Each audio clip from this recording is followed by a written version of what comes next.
behind him. I want Joe Milton to ball out so hard that the Patriots have a quarterback controversy because the guy they drafted in the first round is getting outpaced by a dude who missed a chunk of last season with a blown up leg. And I want them to have to go through that chaos. See, here's the thing. I think all crowd reactions go back to wrestling when you're comparing crowd reactions. Got to get a pop. And Milton got the biggest pop. After what he did last week, how could he not? Yeah, right? Yeah. I mean, immediately I had nodded off. I gotta be honest. And then that pop happened. I was like, whoa, what is that? And there it was. Joe Milton III in preseason game numero uno stepped up and balled out against Carolina. Y'all saw it. Y'all were watching that game. Stepped up and balled out, had that big run on like his first or second play from scrimmage. Is that a statement on Carolina, though? Is that saying that the third and fourth and whatever string for Philadelphia is that much better than Carolina? The third and fourth string of just about every NFL team is going to pale in comparison to the first and second string of every NFL team. That's why they're third and fourth string. That's why guys in those positions are fighting for their job. Was Milton out there with the first string last week? First string offense? No, he was not. That was my point. Yeah. That he was out there against equal talent, supposedly, and showed out last week. But Carolina's fifth and sixth string are worse than Philadelphia's fifth and sixth string. I get you're trying to defend it. I don't think you're actually understanding what I'm saying.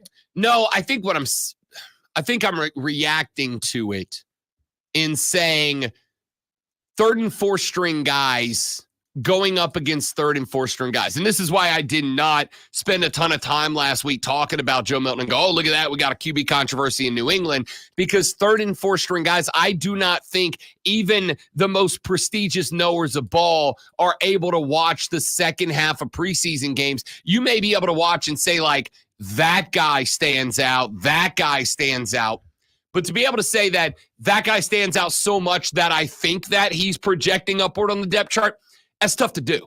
That's tough. That's real difficult to do, which is why every year you get a couple of guys that get cut from squad A, they go to squad B, and by the end of the year, they worked up to number 2, and you're going, wait a minute, how did that team not see it? How did that team not get it? How did that team have that diamond in the rough sitting on the squad and miss it? And the answer is because they were up against other third stringers. How the hell would they have known? Right? Like you're doing the best you can. And that's why we play these preseason games. This is also why I've said the diminishment, the removal of the fourth preseason game, while I understand it, the NFL did it in order to trade up to one more regular season game because that's what makes money, because only the most hardcore, preseason ain't for casuals, only the most hardcore are checking in and are entertained by preseason games. They're boring, all right? They just are what they are. They're boring unless you are watching schemes, unless you are watching shells, unless you are watching like a coach, not a fan. If you're doing it that way, then it's fun. And it is, I think, if you allowed NFL coaches by and large to have their way, we'd go back to having 4 preseason games because you want to see how much more you can get out of Joe Milton. Here's the thing.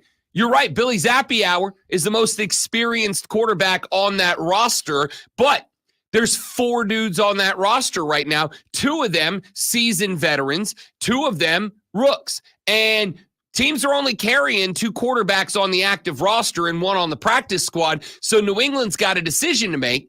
And that decision may very well come down to, do we want 2 rooks on the quarterback spot on the roster? Do we want, because if you do that, that also means you got to throw Drake May into the mix in week 1. And I said this yesterday on the other show, I'll say it on this show until I'm blue in the face. There is a mistake waiting to be made by the New England Patriots that I hope they don't make, and that mistake is to Bryce Young, Drake May. Ooh, I'm glad you brought that up because there's a reason why I'm laughing. We'll come to that in a second. No. Somebody said Bryce Young's short on Twitter, and you were like, that guy's a genius. He's trending right now. Yeah, because he was dropping freaking dots yesterday. Yeah, bro. so I was worried he was hurt. But every other video is showing kids with their feet hanging off the chair, just kicking them. BY, and we'll talk to Rashad Beard at 8:40 this morning from the Panther Nation podcast about practice yesterday. But BY was dropping dots yesterday. You're avoiding it, but you know that's funny. It is funny. I can't give you I can't give you. I mean, that's an algorithm thing. That's not me. I can't give you. Yeah, it's your algorithm, dog. Why do you think it's showing up on yours? So they've heard me talk about how short he is so much that every other video they're showing. Wasn't it you 2 days ago saying you thought about your knee hurting and then all of a sudden your Twitter advertisements were like, hey, old guy, here's some Bengay. No, it was my shoulder. Your shoulder. Which on video, I never said once my shoulder was hurting. I'd just been rubbing it. And then suddenly it showed up on there. It does hurt, by the way, but I don't know why. BY was dropping dots yesterday, and what I don't want to see, I'm not going to spend a ton of time on the New England Patriots. Although this is a transplant city, we got to spend a little bit of time on everybody. The New England Patriots have a mistake sitting right in front of them that I hope they don't make, and that is Bryce Younging Drake May. Here's what I mean by that.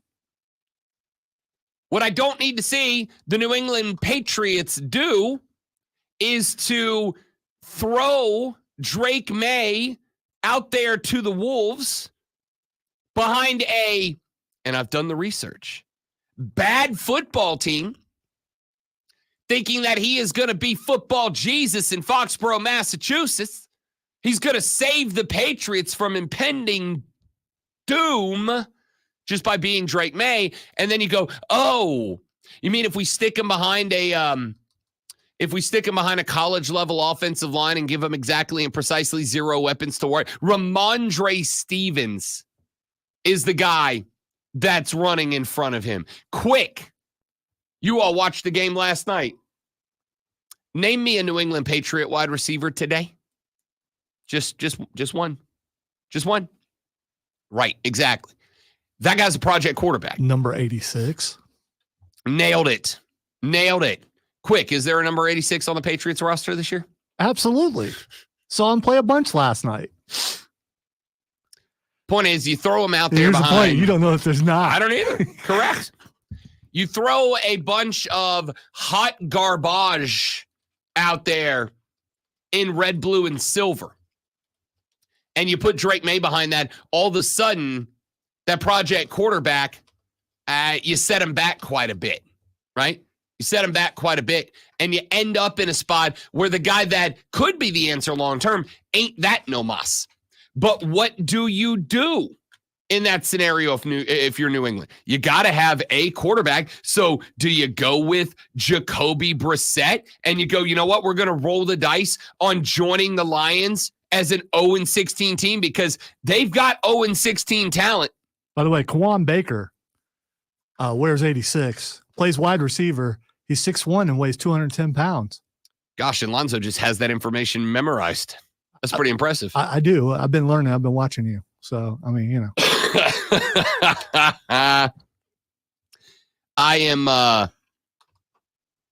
I think the New England Patriots, I think at the end of the year, the Carolina Panthers are going to be thanking their lucky stars for the existence of the New England Patriots this year.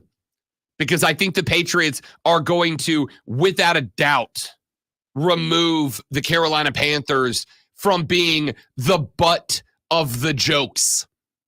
All the jokes. They're going to be that bad. And so if they're going to be that bad, my question here is, if you are the Pats, do you throw Drake May out there? Do you throw him out there behind that team, a team that a lot of us think has 0-16 talent? Do you throw him out there with no skill position players to work with? Do you throw him out there behind a shoddy offensive line? Do you throw him out there with a bad football team and BT Dubs, a rookie first-year head coach, and go, good luck, bud. Don't die. Ladies and gentlemen, welcome to week 3. Your starting quarterback for the New England Patriots, Drake May. Yeah, don't do that. Don't do that. problem you bump into is, what do? Do you roll out Jacoby Brissett and remove any chance of wins? Do you keep Billy Zappi Hour on the menu?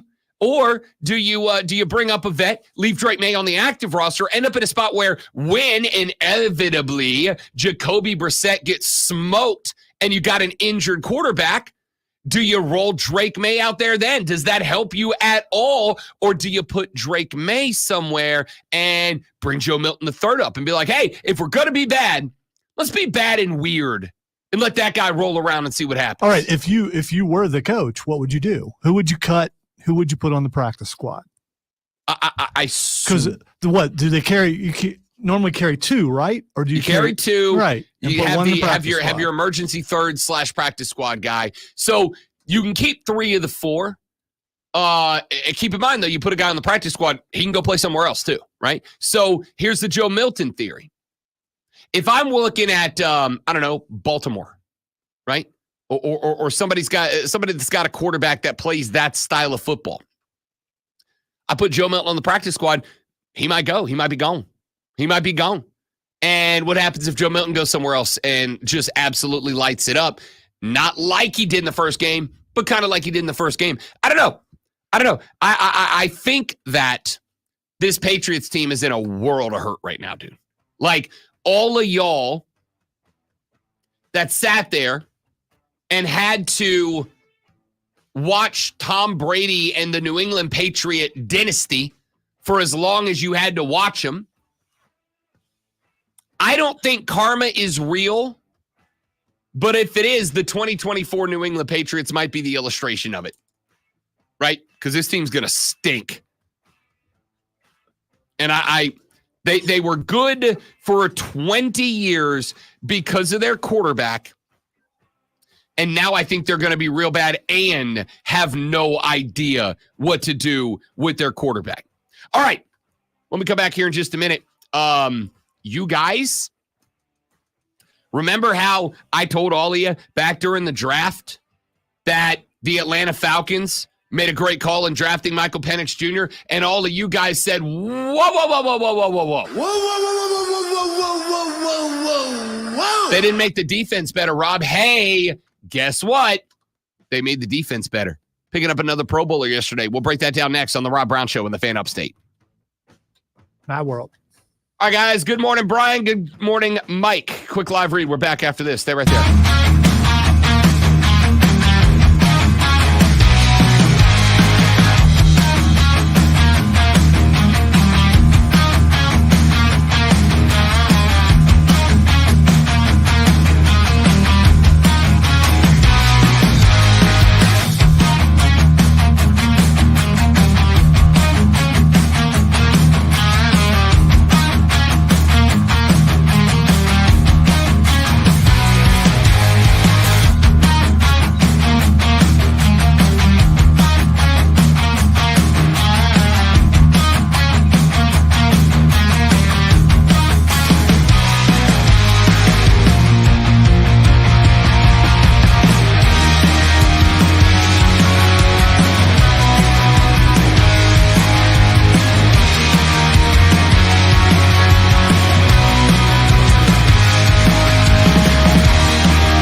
right, y'all. We back.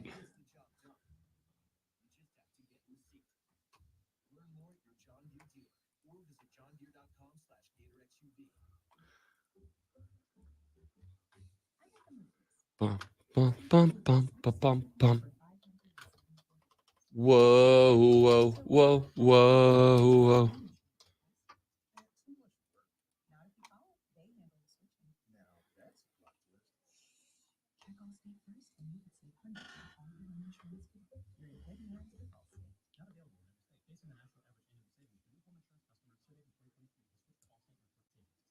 Sponsored by ChumbaCasino.com.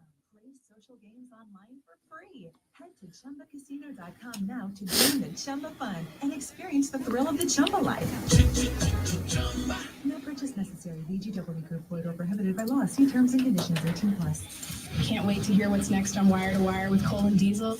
Tell me what's coming up. Opening the show with a bang. 3 p.m. Shane Beamer. So that's when it's out. It hasn't happened yet. Will join me on Wire to Wire. 2024 is a huge season, not only for Shane Beamer, but for his staff. Hear what Coach Beamer.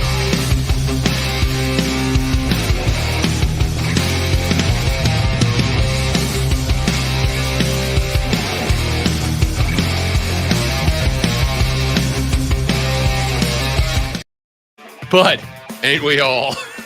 That's true. That's very true.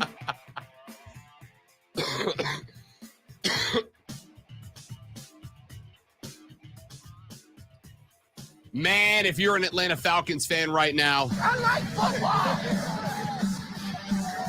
I like football. you gotta like football right now if you're a Falcons fan, right? You gotta like football right now. Yesterday, the Atlanta Falcons signed two-time Pro Bowler Justin Simmons to their defense.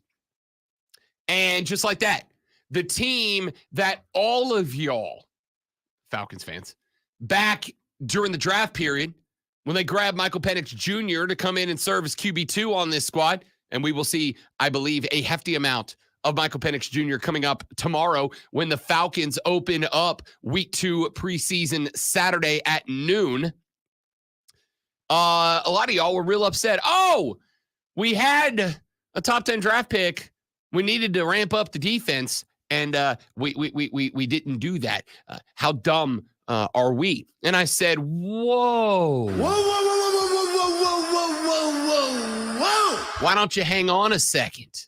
Why don't you relax for a second? There's a lot of days between the National Football League draft, which was, and I checked the calendar 7 months ago. A lot of time between the NFL draft and week 1 of the regular season. Why don't you take a breather, big guy? There's a lot that still needs to be done. There's still a lot of time to make roster moves. No, Rob, you big, dumb idiot. You little weirdo. We needed, had to, should have, can't believe we didn't make the defense better. And I laid out all my reasons that making Michael Penix Jr. your pick was a good thing. Kirko's Achilles is a question mark. Whether or not he'll be able to finish the season. A season in which the Atlanta Falcons were already the preseason favorite to win this trash can of a division we call the NFC South. And on top of that, there was the tampering thing, meaning you at the time were at a risk of not having a first-round pick next year, which means that going into year 2 of the Kirko regime, a regime that I told you when he signed the contract, for 3 years, but it was all front-loaded in the first 2. You got him for 2, you're cutting him for 3. That's why they gave him all the money up front, so that they could cut him but not feel like they were screwing the guy over when he picked Atlanta instead of going back to Minnesota, where, by the way, he'd have been working with the best wide receiving core in football. You got him for 2 years, and you need the next guy. Here's the thing. He's probably grateful he's not in Minnesota because everybody hurt there. It's a bad offseason for the Vikings. So has Kirk Cousins been practicing?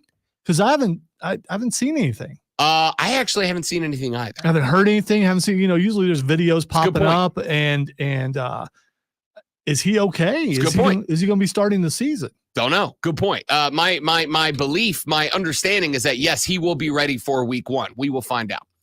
But that's another reason to have gotten the next guy in the fold. And I said, there's a lot of time. Well, over the past 2 days, the Atlanta Falcon defense has gotten a lot better.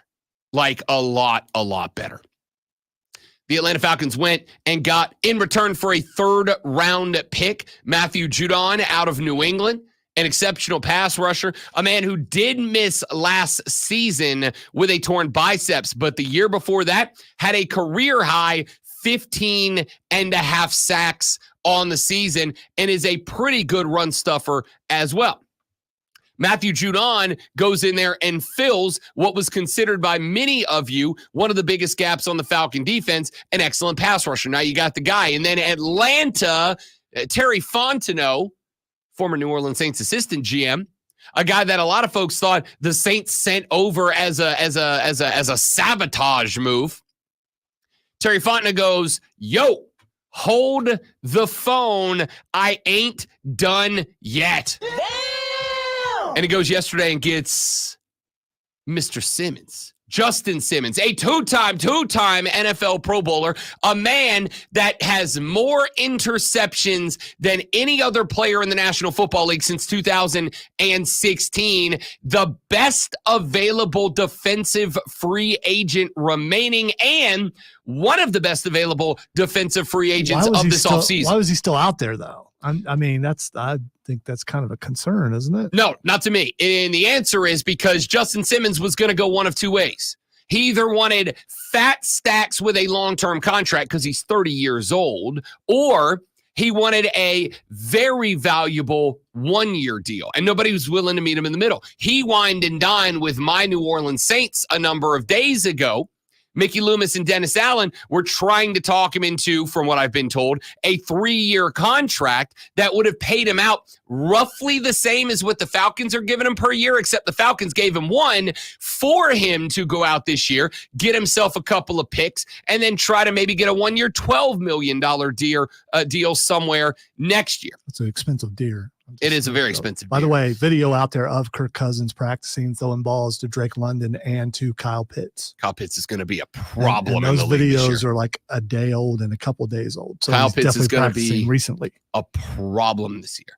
So Justin Simmons gets added to the Atlanta defense alongside Matthew Judon. This team had two gaping holes. They needed help at defensive back because they got a real good defensive back feel with Terrell back there. This defensive backfield was good. It was just very shallow, right?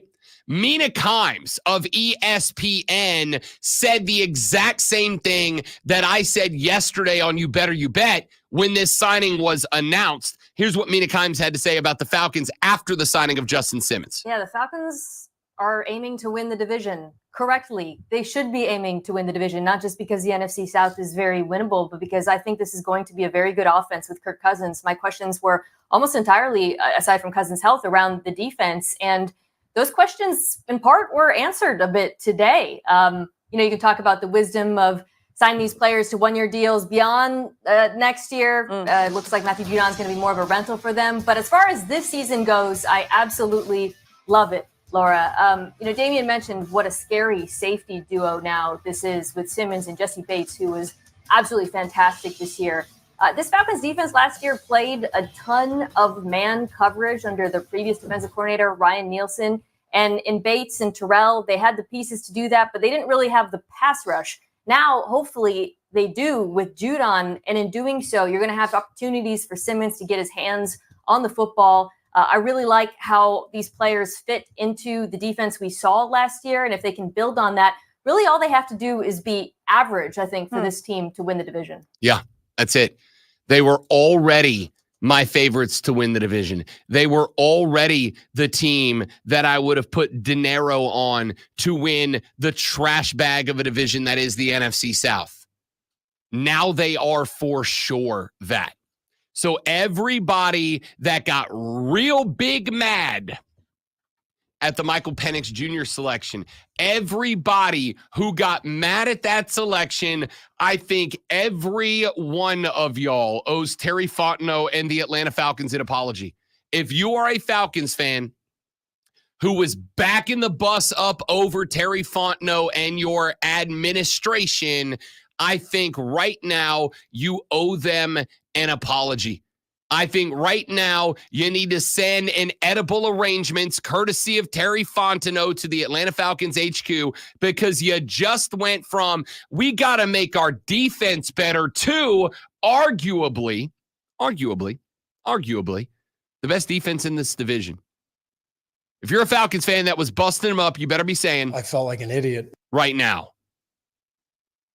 Because Terry Fontenot in 2 days, fixed the biggest two gaping holes in your defense. And not just with bodies, not just let's go get a guy. Terry Fontenot went out there and got you the best available pass rusher, and he got you the best available defensive back, and he has now paired them up on the defensive side with Grady Jarrett, Judon on the other side. He has now put Justin Simmons in a backfield with A.J. Terrell and Jesse Bates. I mean, this Falcons defense is now for sure and definitively the best defense in the NFC South. And I would argue that unless Kirko's Achilles pops again, you have got the best offense in the NFL. Is it over the top, Zoe, to say the Falcons now, at least on paper, have the best offense in this division? Yeah, is it too early? Well, as soon as Kirk Cousins went there, they did, because they were already only missing a quarterback. And Oh, you mean Desmond Ridder ain't the guy? no, apparently not. So, I mean, people were already believing that as soon as Cousins went there. If he stays healthy, I mean, who's better offense? Baker, maybe? I mean, that's it. I mean, would you take Baker over Kirko for 1 year and 1 year only? Because it's 1 year and 1 year only for these two teams. The guys they're bringing in, Judon, Justin Simmons, these are all 1 year rentals. This is Atlanta making a run this year. This is Atlanta assembling the Avengers for 1 year and 1 year only. But winning the division gets you into the show. So if you are a Falcons fan, you better call up Terry and say, I owe you an apology. I wasn't really familiar with your game. because Terry Fontenot just took your defense and made them the best in the division. Shortly after, he took your offense and made it the best of the division and set you up with the QB of the future in the process. It's pretty slick, Terry. Pretty slick. Back it up, Terry. It's pretty slick.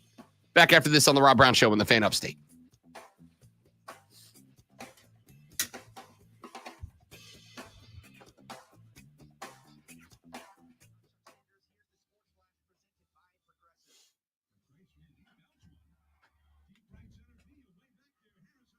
Bum, bum, bum, bum.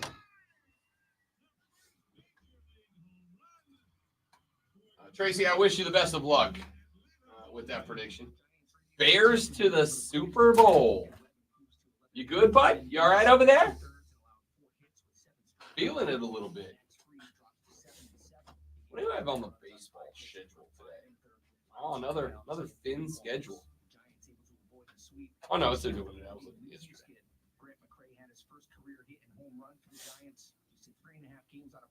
Well, 9:38 first pitch for the Braves at the Angels. Do have Premier League footy today, boys and girls.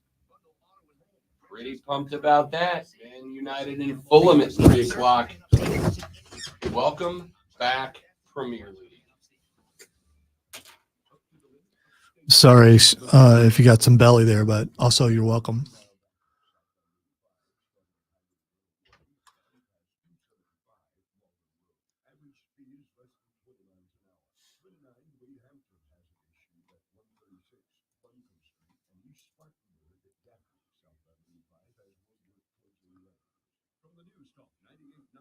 Bill sounds like he needs some cold medicine.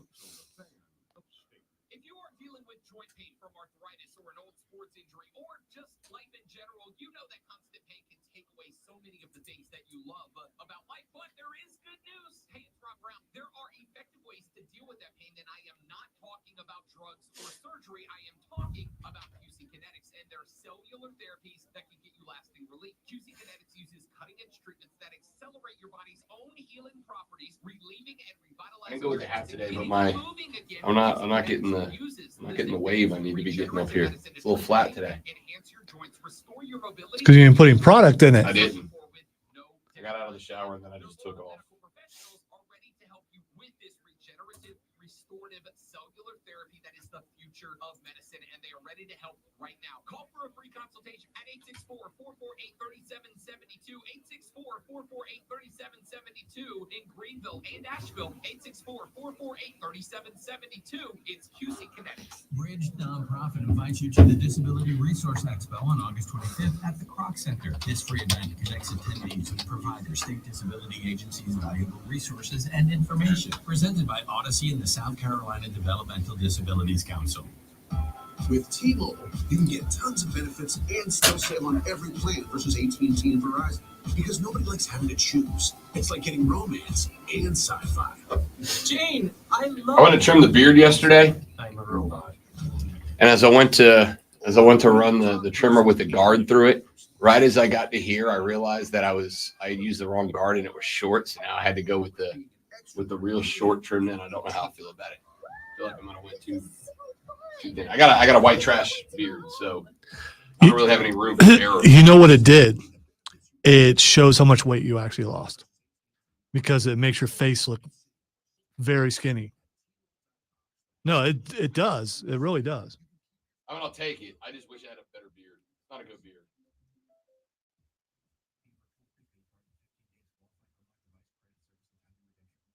Diesel might have some tips for you. I mean, you know. I mean, look, at the end of the day, the beard you grow is the beard you grow. There's nothing you can do about it. Trust me, I've done the research. I really wish I could grow like a real gnarly, good big beard. If I could grow a diesel beard, it'd be here. I'd mountain man it, but I can't. The longer it gets, the clearly more scraggly obvious it is. It makes me sad. Limitations apply. From the Ingles Market Studio.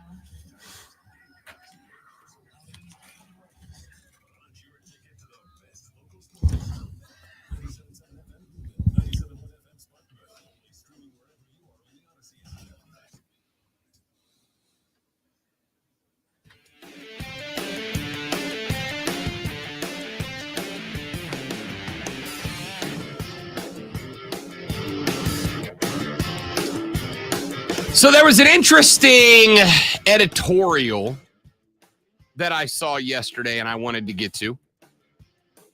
This editorial was written on NBC Sports website.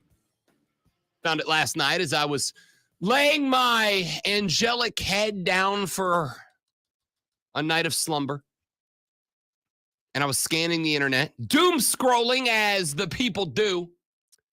Is that what it's called? Yeah, doom scrolling. Doom scrolling is where it's late at night. You know you should be going to sleep, but instead you just keep scrolling the social media and the Twitters and the news feeds just to see everything that's going wrong in the world. Oh, okay. I was doom scrolling. Okay, you got to where I thought you were Yeah. going. It's trying to find out if we're all going to die. Yeah. Okay. All right. Doom scrolling. It can be. It is ordinarily reserved for when you are just looking through all the inevitable bad news that's taking place in the world, but you can also go with doom scrolling as, I know I should be asleep right now, but I'm just going to make my life worse by staying awake and looking at other people's Instagrams and everything they got going on right now. Anyway, doom scrolling last night after the fiance went night-night, and I came across an article that I could have written myself.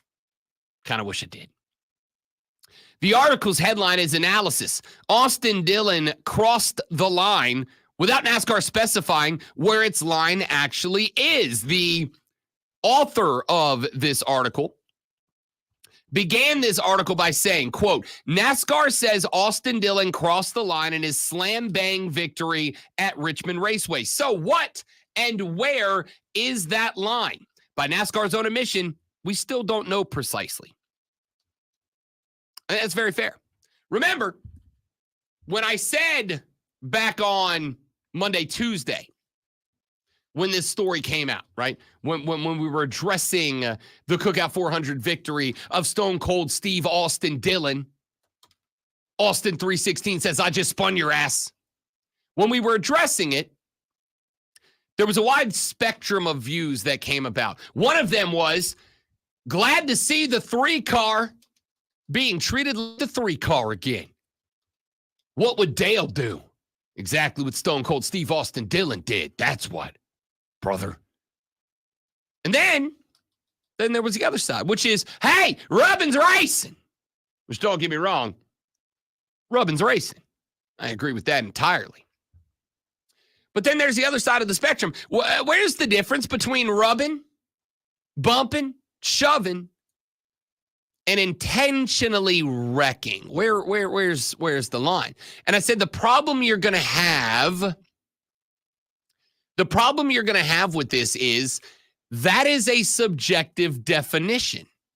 That is something that is very hard to determine. The reason I did not think you were going to see a big-time punishment of Austin Dillon is because in order to prove that it was worth the punishment, you have to prove that it was intentional. And in order to prove that it was intentional, you have to say it was done with intent. You have to prove that Austin Dillon did this on purpose. And I did not know if anyone would be able to do it. Now, NASCAR did the full investigation. We talked to you about this yesterday, where they found audio of Austin Dillon's crew chief / spotter saying, wreck him. And then he wrecked him. And I would say in that spot, pretty much proves intent, right? Pretty much proves intent. The authority figure on the radio said, wreck him, and then the guy with the 6,000-pound steel weapon wrecked him. I'd say that there was a good bit of intent there, and NASCAR was able to find that. So, to respond to this author that penned this editorial for NBC Sports, when he says, we still don't know precisely, I would disagree. I think we do. If we know that it was an intentional wreck, you catch a wreck. I'm not talking about a bump. If you intentionally wreck somebody, and I would say, I would go one step further. If the thing with Denny Hamlin doesn't happen, I think he gets away with it on with Logano with the first bump. Have you gotten a chance to go back and see the whole thing, Zoe? Have you seen this series play out, the sequence play out? Yeah, I've seen a bunch of times. Okay. So the first wreck, I think he gets away with. When he tags Logano, because he hit him right in the rear bumper, Logano had slowed up. Granted, it was going into the turn, and I think that Stone Cold Steve Austin Dillon was probably going too fast into the turn, but he also planned on using Logano as a brake, right? I think if it's just Logano, he gets away with it.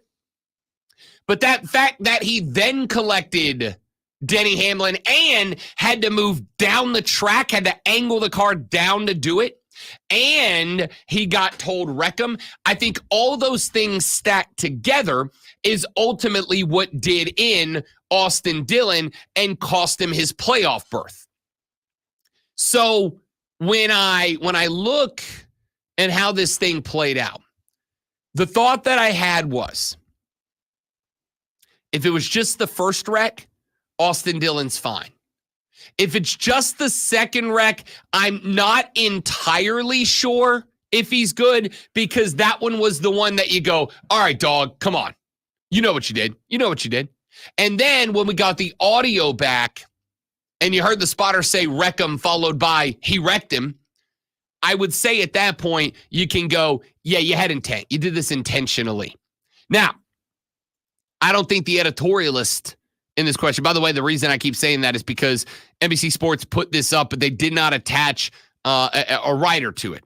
They just put up written by NBC Sports. The argument that I would make here is, from this point forward, NASCAR is going to be looking at scenarios like this to see if they can gauge intent. The problem with gauging intent is you can look at it and say there's an intent. I can look at it and say there's intent. Everybody can look and say there's intent, but it's a very hard thing to prove. I think you can prove it. I think you can prove it with this scenario, which is why Austin Dillon caught the L. I think if he only does it to Logano, he's fine.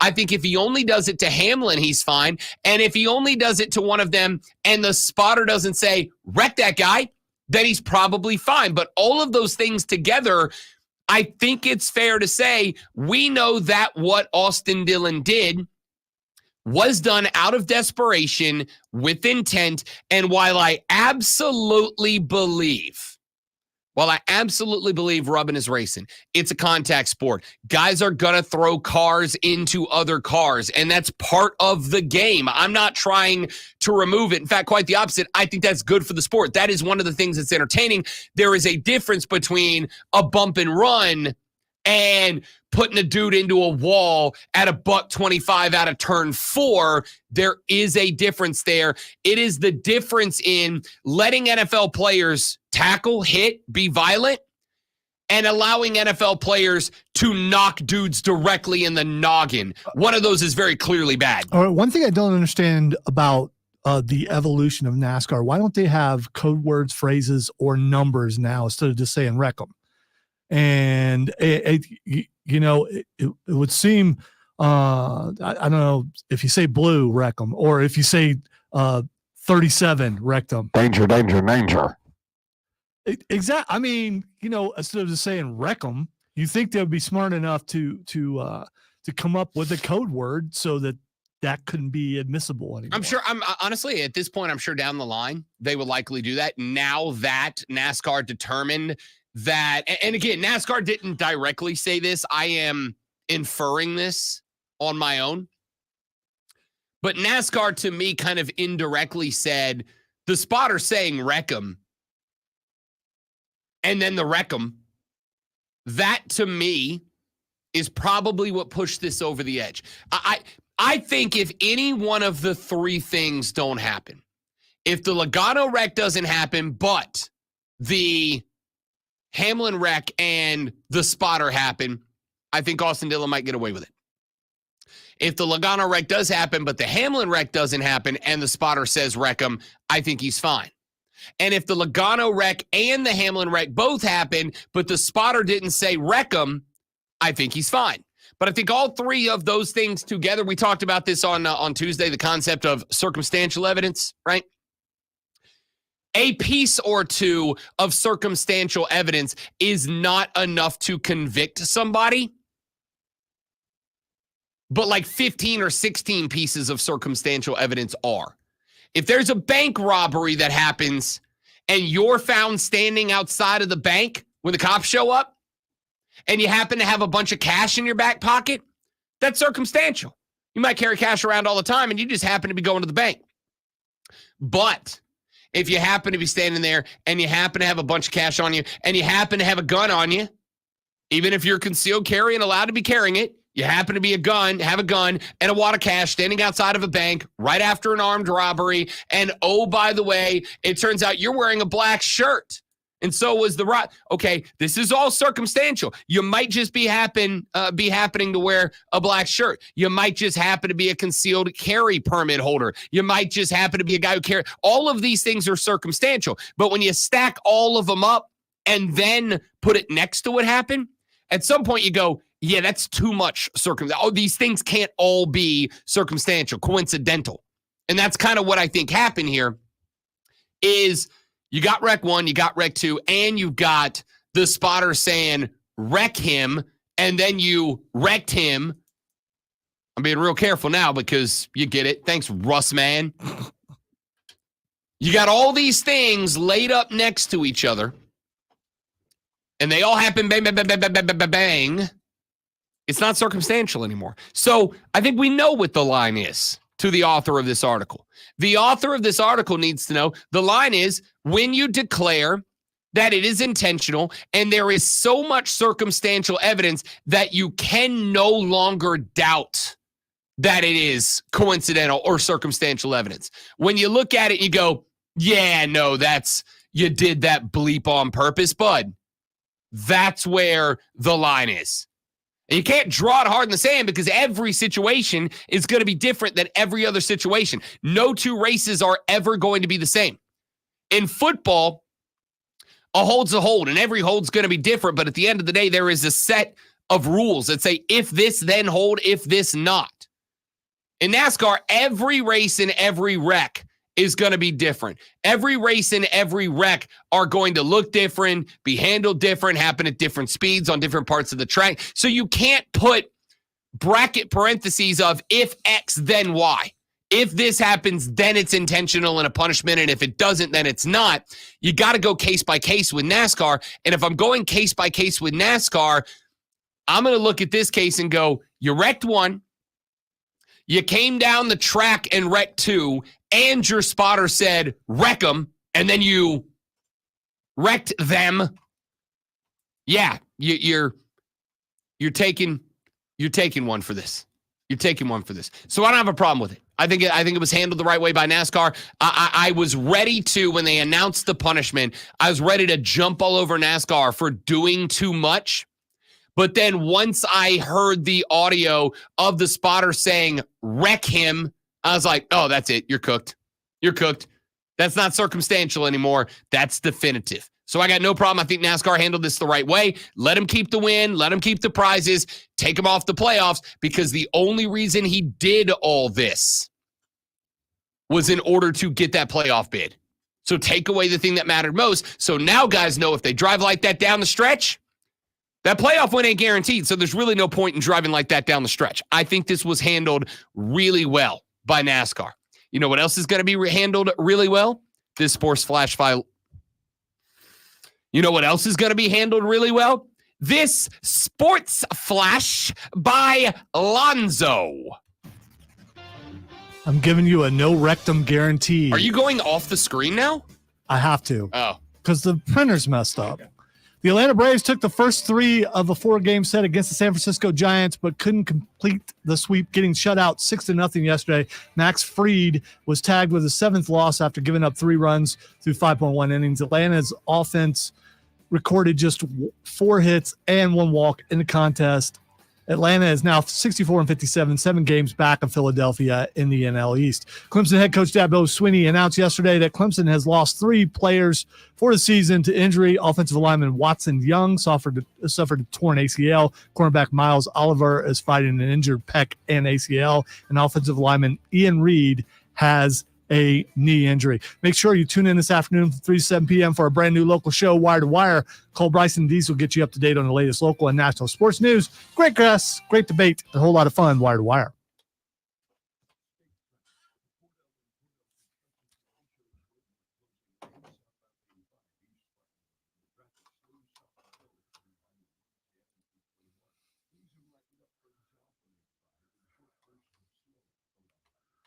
Short burst of slow? Did he just say short bursts of slow?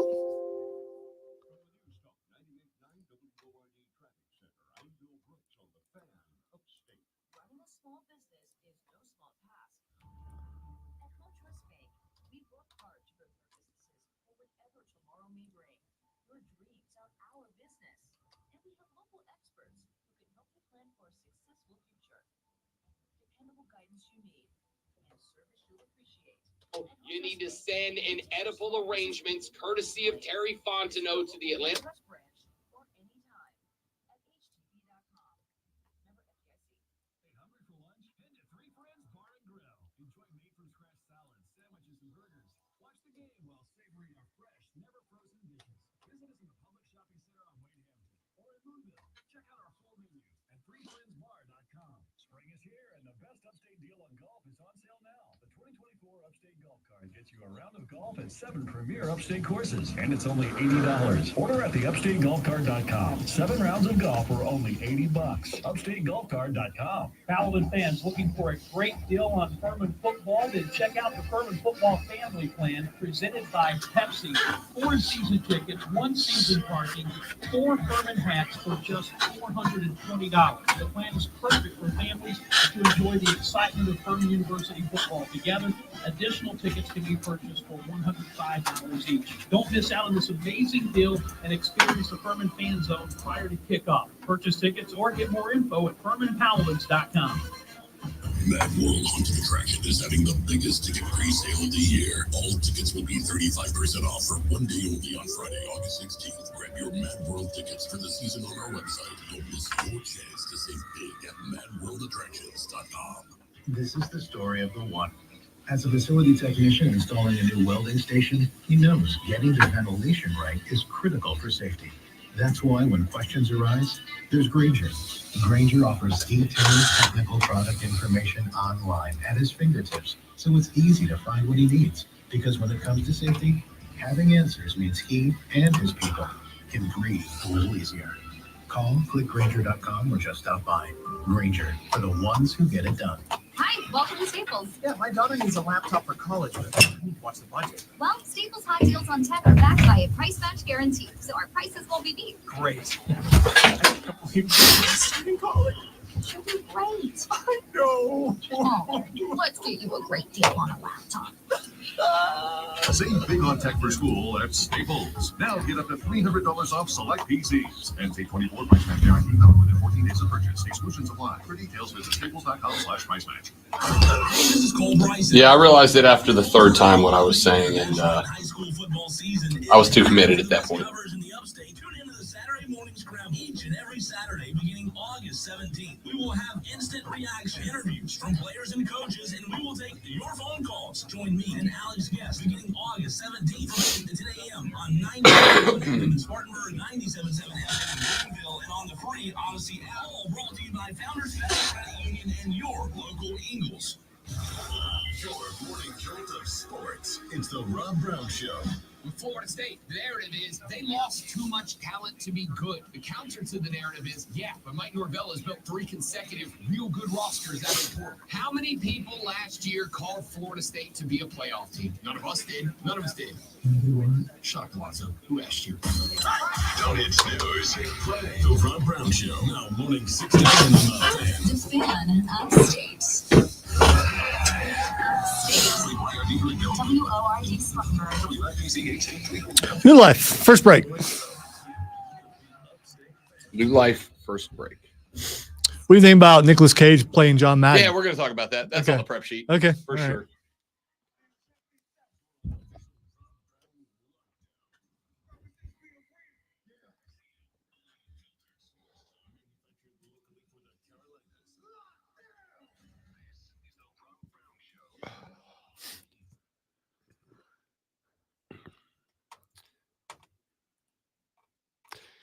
Our numero dos of the Rob Brown Show goes now. Welcome back, ladies and gentlemen. This is the Fan Upstate. Happy Friday, ladies and gentlemen.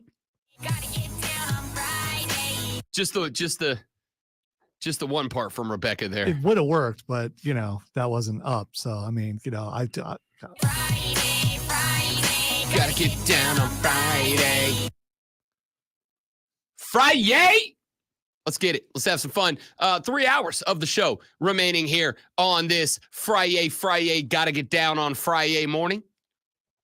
He is the great one, Lonzo, the alpha and the omega of the Fan Upstate, the content cash cow, the wizard of wave, the sultan of sound. I am just Rob Brown, and the pleasure is exclusively ours. Thank you all for being here. We got a lot that we've got to get to and through on the show today. We got an update in the land of collegiate football from the College Football Playoff Selection Committee. We're going to get to that here in just a minute from now. The Atlanta Falcons making another move and signing another Pro Bowler to their defense yesterday. We're going to talk about that, what that means for the Falcons' chances at the division and in the postseason upcoming. We did have an NFL preseason game last night. We got a whole slate of NFL preseason games coming up tomorrow as well. So we're going to run through those and give you the biggest Week 10 storylines that you should keep an eye on for tomorrow, as well as what I think are some of the biggest storylines for the college football season. As ladies and gentlemen, there are at this point 8 days remaining until the college football season. 8 days. Actually, if you want to be real specific, 8 days, 4 hours, 57 minutes, and 36 seconds. Just a quick question. How many days till we get an actual good college game? 8 days. Georgia Tech, Florida State, Dublin, Ireland. You're still going with that. Florida State's going to kill Georgia Tech. I just don't understand how it is that you, college football fan, working on a football station, are getting a game and are like, no. Let me tell you, Texter. Here's the thing. It's not a good game. It's not. I mean, I get it. Clemson fans will probably be interested to see what the competition is. So, I mean, might get some people around here interested, but for the most part, it's me. Okay. Me. It's got me interested.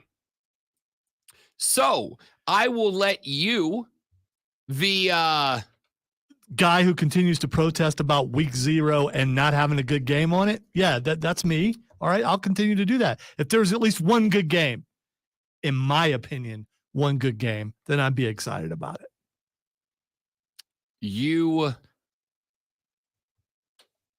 I'm trying to come up with you pedagogue of pessimism. Really? So you're trying to think dig on that one. one. Yeah, think of a word that you don't believe that I know. And good job. No, I needed a word that started with a P so that I could keep the alliteration. Sultan of Sound, Wizard of Wave, Professor of Perfection, pedagogue of pessimism. Add it to the list. All right. Do I look it up or do I call Chris? I don't know which one I do. If he's listening, he'll just text you. So we have got week 0 football just around. Is that with a D or a T? A D. Okay. I'm just checking. Pedagogue. Pedagogue. I can just tell you. I know how to spell GOG. No, I'd rather look it up. Do your research. Yeah. Hey, you got less than 56 minutes, so you got to get to the office. And when you do, you're going to start talking sports. I know, we all know that's how the game works. You're not going to show up and work. It's Friday. Who the hell cares about work on a Friday? You want to talk sports. And so when it's time to talk sports, also, you're not watching Ohio State because they got a bad game. That's a great point from James. You're not watching the Buckeyes because it's a bad game, right? No, you guys have Akron in week 1? I will watch it because the Zips ain't no joke, man. Yeah, for sure, bud. Bud. Who would win between Akron and Georgia Tech? Georgia Tech. No. Hands down. I don't know. Hands down. Georgia Tech minus 10.5 on the opening. I don't know. I do know. Yeah, I don't think absolutely do know. I don't think you do. You're speculating. Unless you're a time traveler or able to tell the future, you could not say. Fine. Definitely. Ask me who the better team is. Definitely Georgia Tech is the better team. Better is subjective. Better in what way? No, it's not. Better in what way? No, it's not. Who's better, the Chiefs or the Patriots? Right now, the Chiefs. That's subjective. See how frustrating that is? Why are you yelling? No, I mean because I am frustrated. Yeah, but you're talking about professional level, and then you're talking about semi-professional. Oh my level. gosh! Can we do the thing? Water cooler cheat sheet. Are you ready for the playbook of the peculiar, the almanac of the absurd, and the encyclopedia of the extraordinary? Well, you better be, because we're diving headfirst into the 3 top stories that will have your coworkers saying, "Are you guys sniffing on newsprint or something?" Or they take their first bathroom break. No. Here we go. Welcome to the water cooler cheat sheet on the Fan Upstate. It's the Water Cooler Cheat Sheet, top 3 sports stories you need to know before you get to the office and start talking sports. And when you do, these will be the topics you are talking about today. So let us dive right in, ladies and gentlemen, with item number 1. This one is not one that I would put on here, except I'm the only one who does it. So, of course, I did put it on here, and I did because I know that some of you are going to turn this into a dramatically bigger deal than it is, though it is not a big deal. I saw this one coming down the pipe. The College Football Playoff Selection Committee says they will no longer use conference championships as one of their tiebreakers, primarily because the new 12-team format guarantees bids for the 5 highest-ranked conference winners. They made that announcement yesterday. The change in protocol was approved by the FBS commissioners, and Notre Dame athletic director Pete Bavacqua was implemented. I'm so used to saying Jack Swarbrick. I've been saying Jack Swarbrick since I was negative 15 years old, and I was like, Pete Bavacqua. Don't deflect. I thought you pronounced his name really well. I did. I absolutely nailed it. It just, my brain, it's kind of like how here we are a dozen years later and they're still the San Diego Chargers. No, they're not. But they were for a very long time, and I am a big dumb guy. So sometimes the brain just cruise controls. It's not Jack Swarbrick anymore. It's Pete Bavacqua. Smart boy. What's that mean? It depends on what we're talking about. Okay. Pete Bavacqua and the FBS commissioners made this announcement yesterday, implemented at this week's annual meeting of the selection committee members in Laguna Niguel, California. I've never heard of Laguna Niguel. It sounds lovely. Laguna Niguel. Especially this time of year, for sure. It's California. You know, you don't have to like a lot about California. It's always beautiful in California. It's a beautiful state, and the weather's always good. Anyway, when the commissioners decided upon the 12-team format for this fall, it's 66 degrees in Laguna Niguel right now. Which means it's going to be like 72 and sunny today. Well, no, actually, it's going to be a high of, let's see, what day is it? Today is Friday, a high of 78. Yeah. Beautiful. California's beautiful, man. When the commissioners decided to act upon the 12-team format for this fall, they also agreed to place an emphasis on the importance of winning a conference title. You know how Florida State did last year, but that's another item for a different day, is it not? Let the pass go, Rob. Let the pass interference go. Oh, you son of a biscuit. Just let the audacity. Go. Let us move on. Let us look to the future. Florida State has a chance to be in the 12-team playoff and win the champ. They won't be denied this year.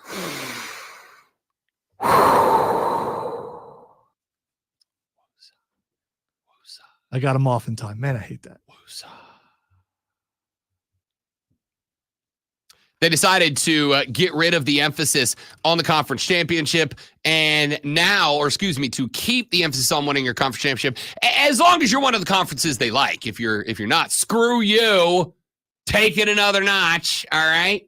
Go somewhere else. You're just the ACC. Who cares? You almost slipped off the viewing audience. You really came close. I know I did. I threw that up real quick. Anyway, the 4 highest ranked conference champions will receive a first-round bye. The other tiebreakers do remain and include strength of schedule, head-to-head results, and comparative outcomes of common opponents without incenting margin of victory. Okay? So if I beat you by 50 and you beat them by 4, that doesn't matter. It's just how we think you played.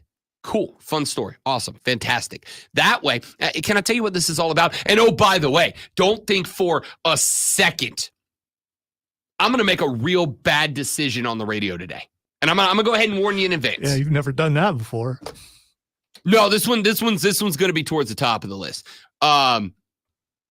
ESPN, I'm coming for you today. Okay?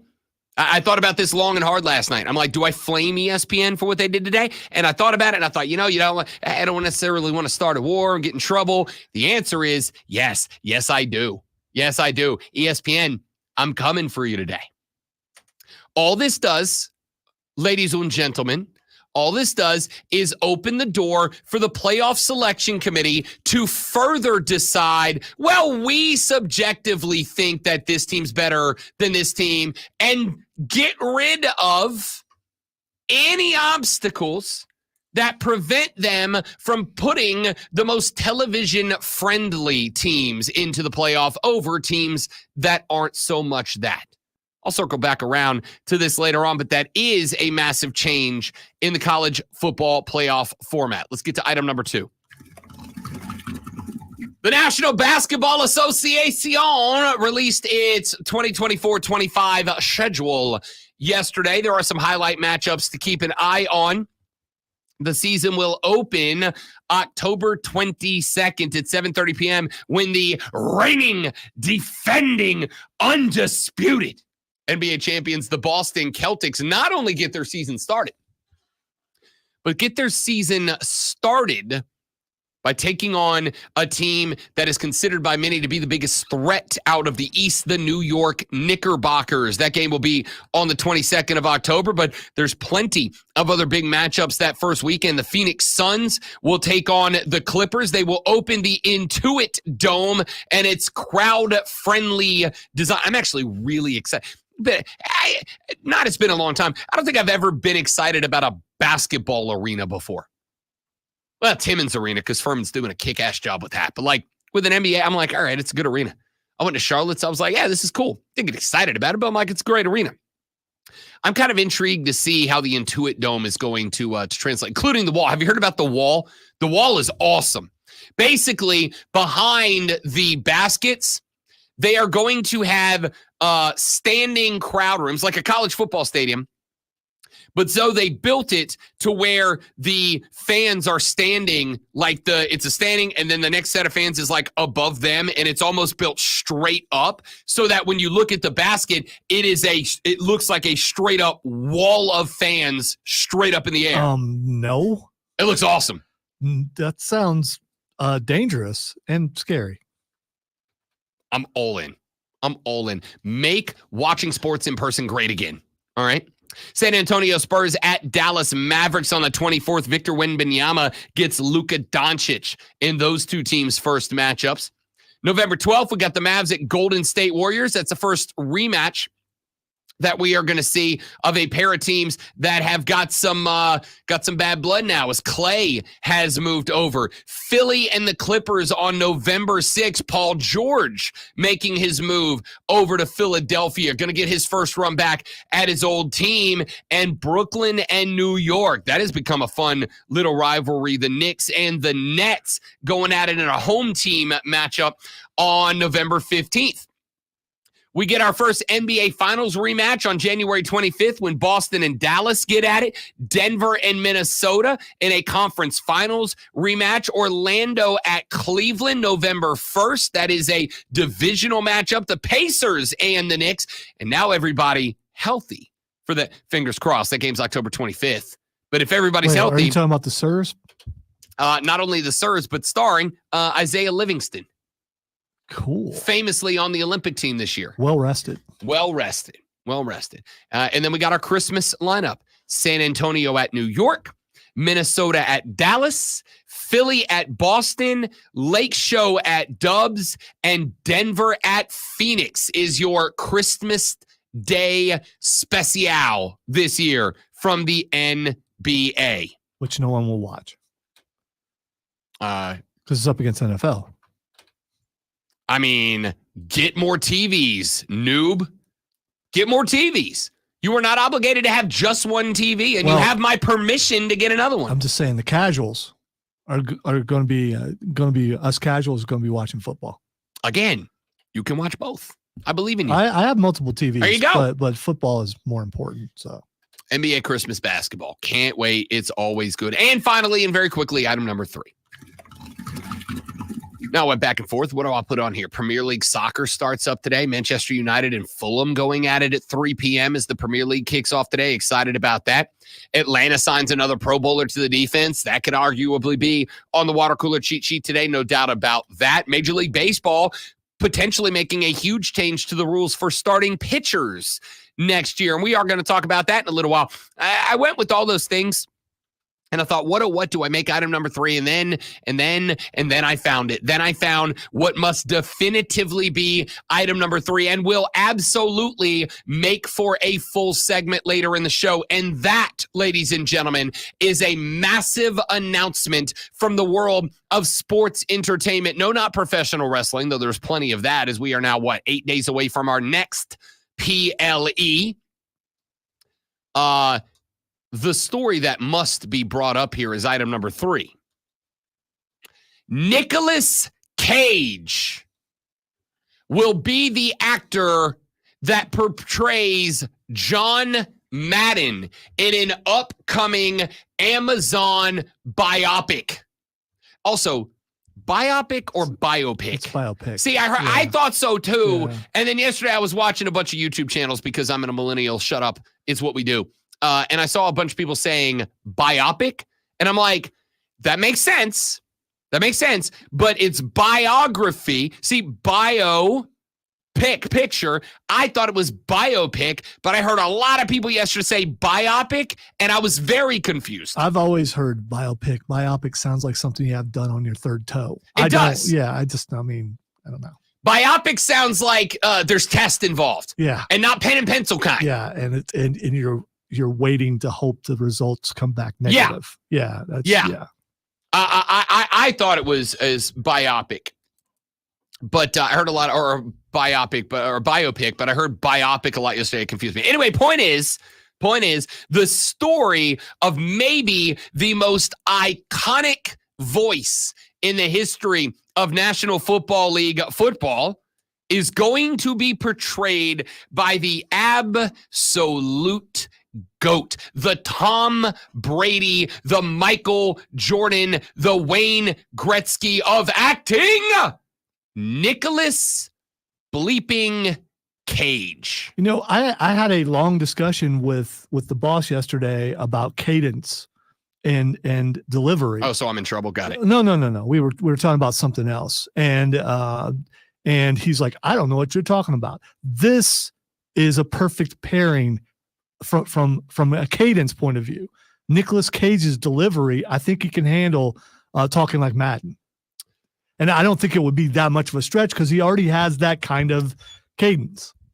You know who when this story came out yesterday, and I was like, who would I cast to play John Madden? Now the answer is Nick Cage, because I would cast Nick Cage to play everybody. All right, I'd cast Nick Cage to play anyone and anything ever. Well, he said something like he needs to work so he doesn't get in trouble. Yeah, so I mean, that's why he's always working. Nick Cage is just making movies to have something to do at this point. He is, right? But I'd cast him for everything. I love Nick Cage. I adore Nick Cage. He is America's greatest all-time actor. Sorry, Tom Hanks. Nick Cage is our uncle now. Okay, but Tom Cruise might kick you on the shin for that. Sorry, Tom Cruise. Go hang out with your weirdo Scientologist. You little freak show. You little weirdo. You little weirdo. Nick Cage is everything, but you know who my brain immediately went to, which is weird because I don't dislike the guy. I'm just not a huge fan of a lot, although I am some of his movies. Will Ferrell. I was like, Will Ferrell would have made a good John Madden. Will Ferrell, as long as he pulls it back from the Harry Carey impersonation and he just does Madden, I thought Will Ferrell would have made a good John Madden. But I will cast Nick Cage at everything. Rumor is that, speaking of, Tom Hanks is reportedly interested in portraying a younger Al Davis in this flick. Wow. I'm here for it, dude. How can he play a younger Al Davis? I mean, how old is Tom Hanks now? They were at one point looking at Hugh Jackman to play Madden. That's what we need. A super ripped John Madden. By the way, a pedagogue is a teacher of pedantics. Thank you. Texas said Frank Caliendo could have played Madden. Could have voiced Madden. That's actually not a bad pick. Yeah, but he's only like 5'2". I think Madden was pretty tall. It's movie magic, man. Tom Cruise, You little weirdo. is 4'3", and they make him look like a badass in every movie. That's what I want. I want shirtless Hugh Jackman playing John Madden. That'd be great. Just win, baby. Win. That joke didn't come across if you're only listening on the radio. If you're watching on the stream at facebook.com/thefanupstate or The Rob Brown Show on Facebook or Facebook or The Rob Brown Show on YouTube or The Rob Brown Show on Twitch, that joke translated. Hey, we got to take a break. When we come back here in just a minute, do we talk? I feel like we talk more about this, right? Nick Cage's John Madden? Absolutely. It deserves more time. I think so. The Rob Brown Show rolls on after this. It's the Fan Upstate. All right, guys, got another live. Stay right there for me, please, and thank you.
right, dudes and dudettes, we're back. Thanks for hanging in there, y'all.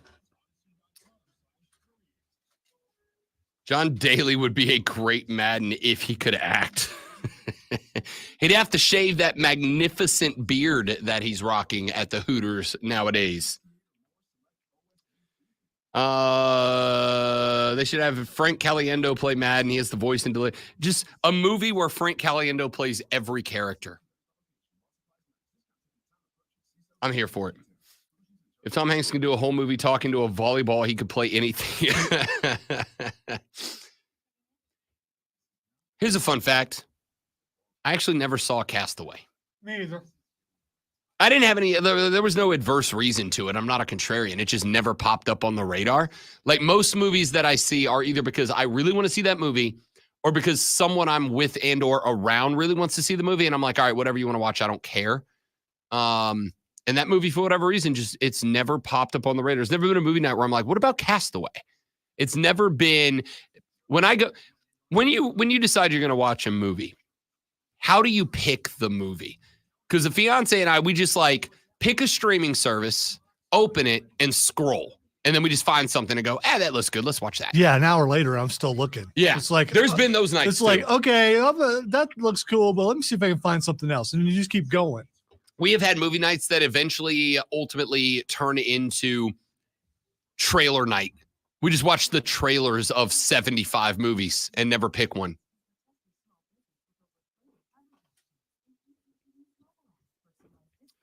Hank's yelling, Wilson! I have created fire. Again, never saw the movie. So it's not a modern depiction of Gilligan's Island? No.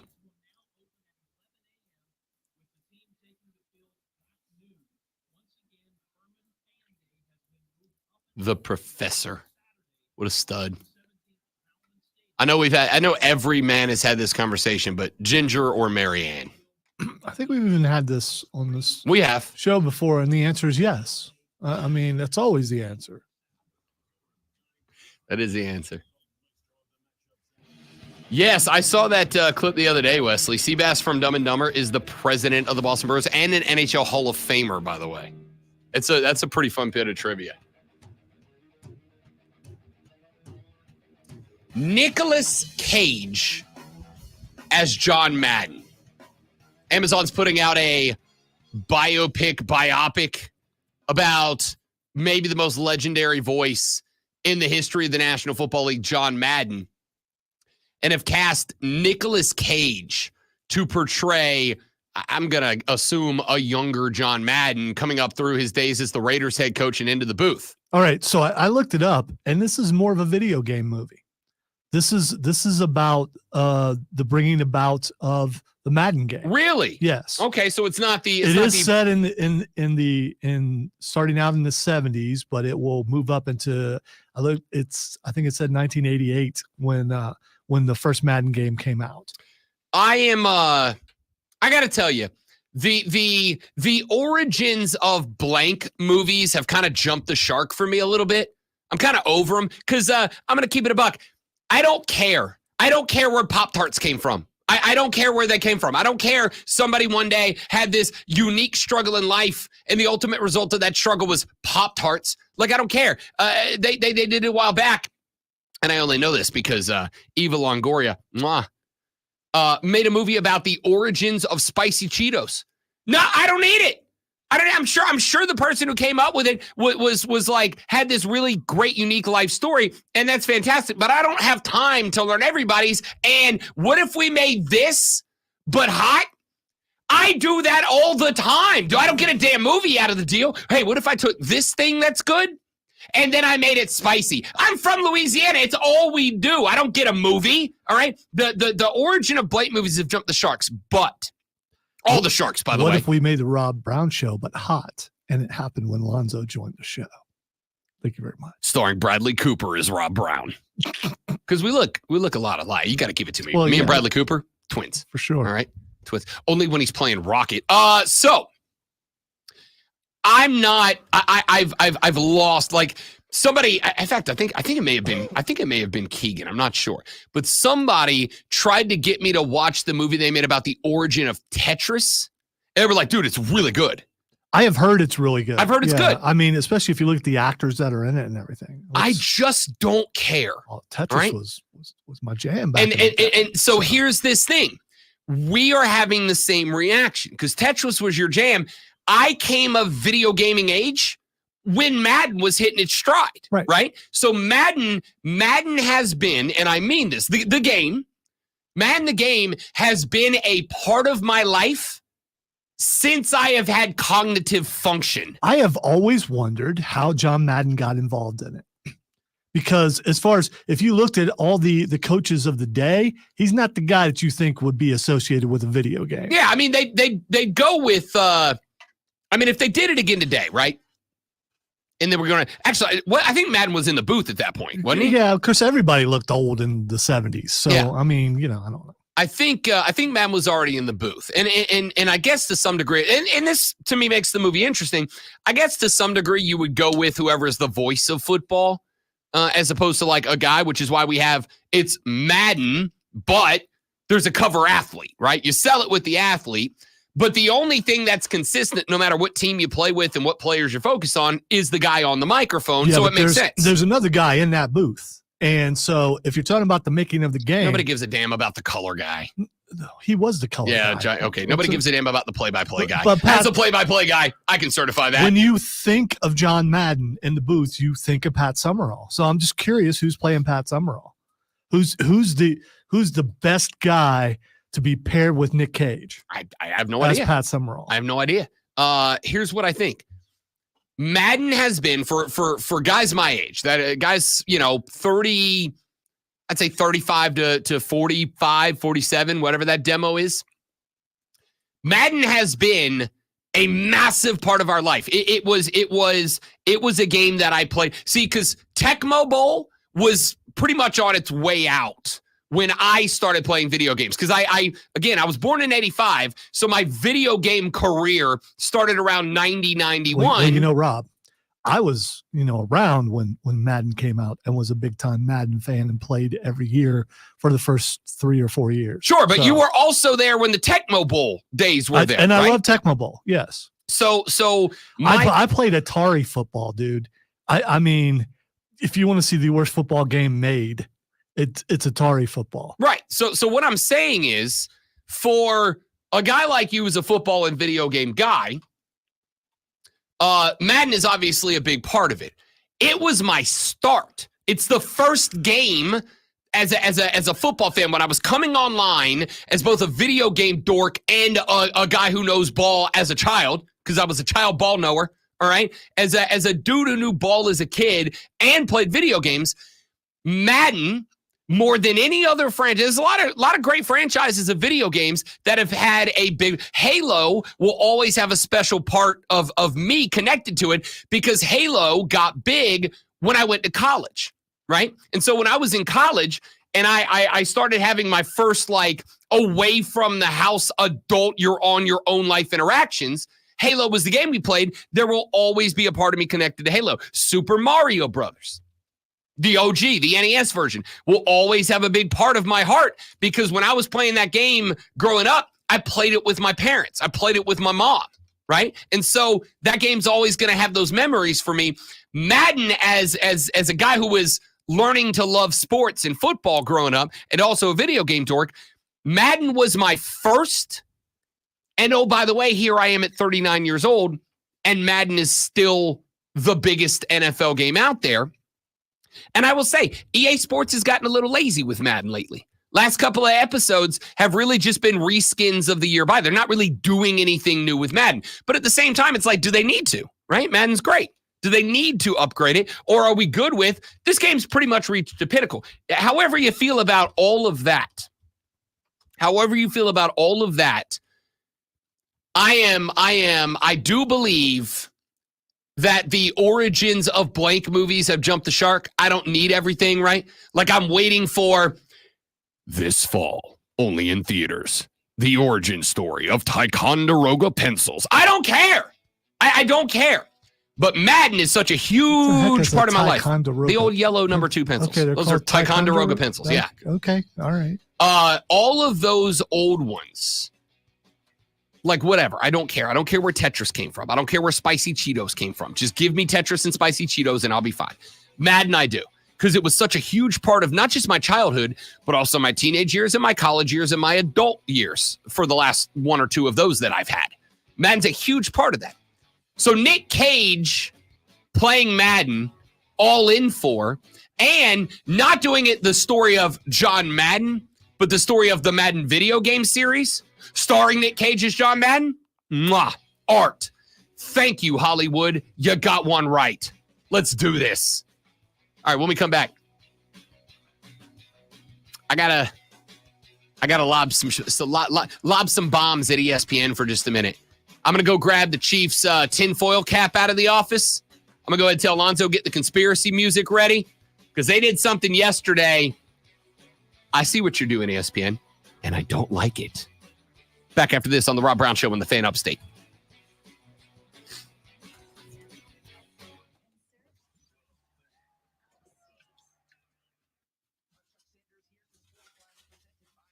Kagan, I think that might be my other problem is if you're going to give me origin stories, give me the true story, right? Like, I don't need creative. Like, if you have a story that's worth telling, tell the story. I don't need you to make stuff up to make an origin movie of a video game more exciting. All right, I'm going to go grab a bottle of water. Y'all stay right there. I'll be back in 45 seconds.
So Madden to me is a source of anger and fear. Anger and fear. Yeah, because one time my friend, and I've told this before, picked up his gaming system and threw it against the wall after I beat him in Madden, and a piece of the plastic flew off and cut my face. And I just got up and walked out, and he had an anger problem, and I shouldn't have grinned.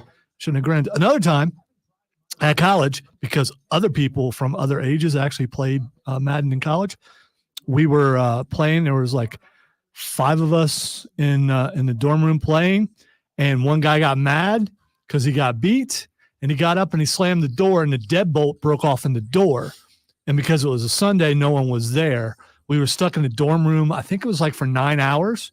Well, they got a locksmith from another county to come over to cut us out, and I saw an Air Force vet who was the most stable person that I thought I knew freak out because he couldn't get out of the room, including talking about jumping from the second story.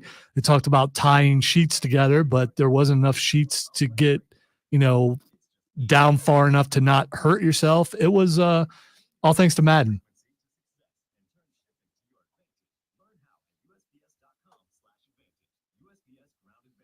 And eventually I'm like, this game just sows discord and anger and fear, and I just don't need to play it anymore.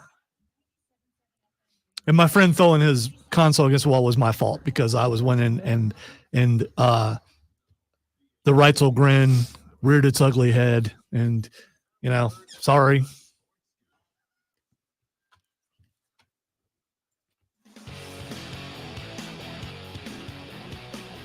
What I'm about to do, I recognize, could be a catastrophic mistake. And I'm going to do it anyway because I think it needs to be done. And I may or may not be the only one that does it. I won't be. but I won't be one of many. And it could be a catastrophic mistake for two reasons. Number one, many of you, if not most of you, are going to take some level of umbrage with what I am about to do and say. And number two, I recognize that while I very dearly love the Fan Upstate and plan on being here for a very long time, you know, you never know. You never know when a phone call comes that an offer you can't refuse gets made. And this might end up being a segment that dictates career opportunities for me down the line. But with great power comes great responsibility. And I feel a responsibility to say what I'm about to say. Yesterday, it was announced that ESPN has fired 2 employees. Those 2 employees are Sam Ponder, the host of NFL Sunday Countdown, and Robert Griffin III, a.k.a. RG3. Yeah, they both caught the axe yesterday from the 4-letter. And this is very interesting. It's very interesting for a couple of reasons. It's very interesting because of what happened the day before that. There is a gentleman whose name I shan't mention on the air, though I'm sure many, if not most, if not all of you will know exactly who I'm talking about. But I think the guy gets paid to get attention. And as much as I am going to have to talk about him in the segment, I'm not going to say his name because I'm not going to help him with that. Because I feel like he's not just made a career out of it, but I feel like he has now officially cost careers because of it. There's a gentleman who works for that same company, a company which, by the way, owns the Southeastern Conference Network and has a vested financial interest in the success of that conference. Put that into the brain noggin for just a moment. This individual in question has for weeks, if not months now, been rabidly dogging the Clemson Tigers and the Seminoles of Florida State. 2 days ago, this individual was on one of the college football shows on ESPN. And when they were interviewing him, they were talking about the teams that they believe will thrive, survive, or crash and burn this year. And this individual, as he has been doing since the College Football Playoff Selection Committee left Florida State out of the playoffs last year, decided it was a good time to drop a bomb on FSU. Now, having the take that FSU is in for a letdown season, I'm totally fine with that. I will surprise you maybe a little bit. I think they're going to as well. I do not think FSU is going to have the season people think they're going to have. Do I think they can win the ACC? Yes. Do I think they will win the ACC? Tune in next week before week 0 when Lonzo and I give you our full season-long predictions, including our conference champions and playoff members. But here's what I do know. What I do know is this individual, when asked who is going to have a down year, and his response was Florida State University, did not say, oh, well, you know, they lost their starting quarterback, 2 wide receivers, leading rusher, tight end, and a bunch of defenders. No, that would be a good argument. What he said was, and this is paraphrasing, but it's pretty damn close. What he said was, I think there were too many tears shed at being left out of the playoffs last year that I think there's going to be a sad hangover that will prevent them from getting to the playoffs this year. A not so thinly veiled shot at the Seminoles of Florida State and their, I think, completely justified disappointment at going 13-0, winning the Atlantic Coast Conference and becoming the first Power 5 conference champion to go undefeated, claim a title, and not get the opportunity to play for a national championship game. So, he gives a run at Florida State University. Shortly after that, Robert Griffin III put up a tweet. The tweet that Robert Griffin III put up, and again, I won't read it directly and entirely because it is a very, very long take. But effectively, he said, you should not be bagging Florida State. This is a team that got to 11-0, watched their quarterback's leg get snapped in a game, and then behind a second and third string quarterback went on to beat their rivals on the road, then go to a conference championship game and win the conference championship as well. This is not a team that should be bagged. If anything, they should be celebrated as for what is right in college football. Suffered a tragic moment with their quarterback going down, and then fought through that adversity to go 13-0, win the conference, and they thought make their way into the college football playoffs. And the next day, Robert Griffin III, the only ESPN member who defended Florida State and their emotion, if you want to use that word, gets fired. Oh, and by the way, just in case you were keeping track of all this, Robert Griffin III, on top of being the only individual at ESPN to defend Florida State from the haters, man, is also married to a Florida State University alum. And then at the same time that RG3 was let go, the only man to defend Florida State on the ESPN networks, and is married to a Florida State alum, Sam Ponder is let go. Ponder, of course, being the last name that she shares with her husband, former Florida State University quarterback Christian Ponder.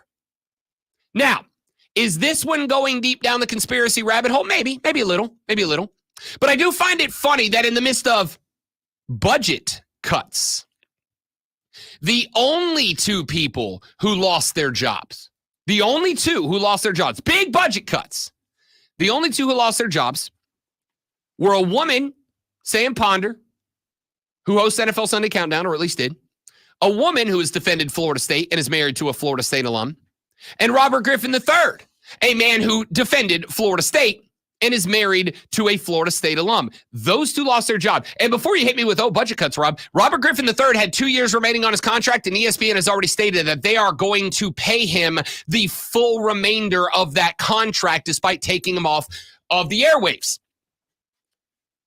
Here's what happened. What happened is ESECPN is propping up that conference is the only thing that matters. It's just all that matters to them now. You want to doubt me on that? Do me a favor. Tune into their college football programming today and just jot down who they talk about. It's going to be SEC, Ohio State, SEC, Notre Dame. That'll be it. That's what they talk about. That's it, and nothing else. So Paul Feinbaum goes out there for no reason at all, shreds Florida State on Wednesday, shreds them. Robert Griffin III has the audacity to say, if you fire off at Florida State for what they did last year, you're what's wrong with college football. Because that team watched their quarterback be carted off the field and then went out behind their backup and won 2 difficult games, a rivalry game on the road and a conference championship game on the road. They won those 2 games, and then they got told, yeah, not good enough. Only team that's ever happened to in the playoff era. You're not good enough. So maybe it's justified they're a little upset. Maybe it's justified they're up in their feels a little bit. Maybe it's justified they feel that they got jobbed. And the next day he gets canned. And don't tell me about budget cuts when you just gave Stephen A. Smith last year a contract for $1 billion to go on TV and yell about the Dallas Cowboys every single day. Every day. That's it. Yesterday, they did 12 minutes on, could Deion Sanders be the next coach of the Cowboys? Who cares? Who cares? 12 minutes on that. So my point here is, for the folks that have been, and maybe this is only like 2% of the listening audience, I don't care. Shout out to you 2%. All right? For all of us, all of us, who for the past X years have been saying there is a clear and inherent bias that is being given to the Southeastern Conference by this network. In a round of massive budget cuts, 2 people got laid off of their coverage yesterday. The only guy who defended FSU and is married to an FSU alum, and the only gal who defended FSU and is married to an FSU alum. Those 2 lost their jobs. Not Kendrick Perkins, who's getting paid $1 billion a year and is bad, is just wrong all the time about the NBA. Not Stephen A. Smith, who's getting paid $1 billion to just yell all the time. Yes, I know that's ironic coming from me. Put your text and phones down, all right? Not any of the 2,000 members of the college football coverage staff they have. Not anybody on the SEC network. No. The 2 people who got cut were the guy who defended FSU married to an FSU alum and the gal who defended FSU married to an FSU alum. This is not an FSU segment, by the way. I know it feels that way. It's not. This is an everybody who's not the SEC segment. See, because decisions get made based on what? Even Lonzo agrees with me on this. Money. That's how decisions get made in college football. You all know it now. If you don't believe that money is the number one driving factor in college football, you're either dumb or willfully ignorant. That's the only 2 options. You're dumb or you're willfully ignorant, okay? And so, when the biggest voice in sports broadcasting has shown you that they have in clear intent to prop up one conference over the other and give them that much attention and make sure that you must know and acknowledge how great that they are, that is a huge advantage on the field. It's a huge advantage on the field. Because if there's a 5-star who's got NFL aspirations, and he knows if he goes over to this conference, he's going to get called a crybaby, and that his tears are the problem when his school gets left out and is the only one to ever get left out. But if he goes over to this school, even if he plays for a mid-school, he plays in the conference that is just the definition of sports at its most excellent, my dudes. Visibility matters. Coverage matters. Press matters. Brand matters. Of course I'm going over there. It is a massive advantage. Clemson and Florida State don't want out because the ACC stinks. They want out because they know, unfortunately, whether they like it or not, the grass is greener over there. And when this network is firing people, do you think it's just coincidence that RG3 defends Florida State one day and he's fired the next? And around to, oh, and by the way, I don't know if you know this, football starts in 2 weeks. 2 weeks. 2 weeks away. We got football. 1 week if you want to talk college. Technically 3 if you want to talk NFL. So a man who up until yesterday was being trotted out on every show they got to talk NFL football, to talk college football, every show they got. He defends FSU on Wednesday, and he's fired on Thursday, and that's a coincidence? No, it's not. No, it's not. I have for years said this network is inherently and thoroughly biased towards that conference to the benefit of the teams in it and to the degradation of the teams that are not. And as far as I'm concerned, take it where you want it. It's proven. This to me is all the proof that I need. You can call me a conspiracy theorist. You can call me a clown. You can call me a homer. You can call me whatever you want. This is not coincidental. They didn't can my man 8 days before the start of the college football season. They didn't can my man 19 days before the start of the NFL season just for budget cuts. They did it because he went against the grain. Because the grain is the SEC is amazing and everybody else sucks. And he said, why don't we give a little credit to one team that's not in there? And they said, why don't you give a little credit to your accountant because here's your big check. Bye-bye now. It's not a coincidence. It's just not.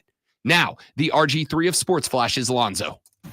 Wow, does that mean I'm getting fired today? I hope not. Those things happen on Friday. The Philadelphia Eagles opened up the NFL's preseason week 2 with a 14-13 win over the New England Patriots. Drake May made his first extended appearance for New England, going 6 of 11 for 47 yards and ran 4 times for 15 yards and a touchdown. Kenny Pickett spent time under center for the Eagles, going 11 of 13 for 67 yards. Preseason games resume tomorrow with Atlanta at Baltimore at noon, while Carolina hosts the Jets at 7. Phillies rookie Weston Wilson became the first Philadelphia rookie to hit for the cycle in a 13-3 win over Washington. Wilson hit a single and a triple in the fourth, a homer in the seventh, and finished with a double in the ninth, and became the first Phillies player to cycle at home since 2004. Make sure that you tune in this afternoon from 3 to 7 p.m. for our brand new local show, Wire to Wire. Cole Bryson and Diesel get you up to date on the latest local and national sports news. Great guests, great debate, whole lot of fun. It's all Wire to Wire.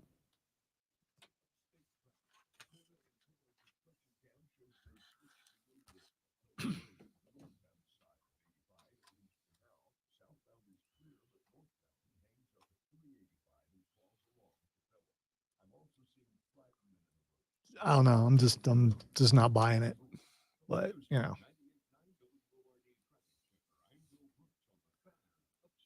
Pain from arthritis is just awful. Bone on bone, constant pain. It robs you of so much of the stuff that you love to do. But there are effective ways to deal with that pain. And I'm not talking about drugs or surgery. Hey, it's Charlie James. Listen, there are exciting new cellular therapies that can get you lasting relief. And the place to go is QC Kinetics. QC Kinetics uses cutting-edge treatments that accelerate your own body's healing properties, revitalizing your joints so you can move again. If you're living with chronic pain from arthritis or injury, you need to know that steroids and surgery and pain pills are no longer your only option.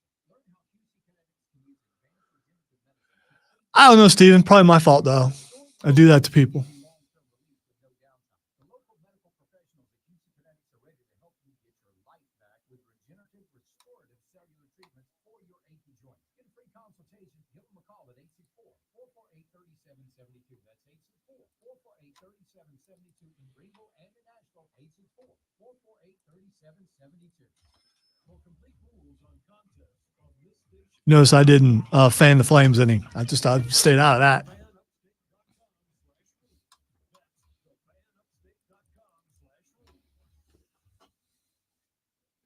Are you passionate about helping children and families? Turn that passion into results.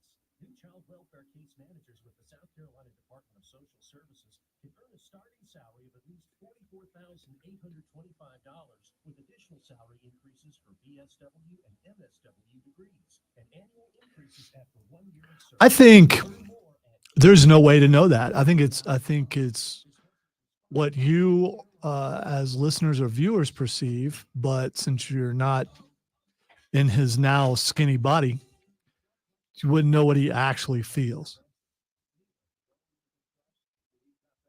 I mean, I don't want to assume we're talking about me. And there could be like anger and passion mixed. And can you be angry and not passionate? You can definitely be passionate and not angry. Is apathetic anger. I don't know. I guess it's simmering underneath. But still, I mean, when anger comes wouldn't out, apathetic anger just be bothered? yeah, I'm bothered. When anger comes I'm not out, going to do anything about when it. anger comes out, it comes out passionately, doesn't it? But passion doesn't have to be angry.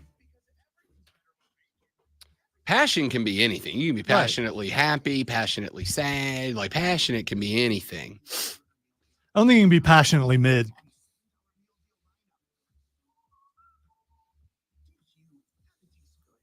I know plenty of people who are very committed, dedicated to not rocking the boat. So mid is just fine. Because if you go above and beyond, people expect above and beyond. If you constantly disappoint people, you're a disappointment. The only way to get by without getting attention is to be mid. I don't know. I think I proved you can go above and beyond and still be disappointing. I mean, I think you can do that. Just depends on the mood on the mood of a person on that day. Above and beyond is above and beyond satisfaction. You can't be above and beyond and disappointed. You can go above and beyond and still disappoint, but if you disappoint, you're not above and beyond. It just means it's a different set of circumstances. But I know plenty of people. I've always made the joke that if I ever start a punk band, I'm going to call it Striving for Mediocrity. Because being mid means you never raise or lower expectations. But then people say, how was the band? They're all right. Yeah, they were mediocre.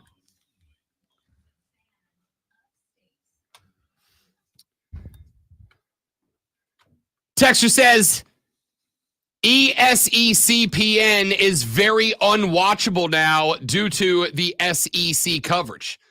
Texter says, Rob, ESPN owns the ACC too. Why wouldn't they lean into this and own both sides of the argument? Because it ain't the moneymaker for them. It's just not, right?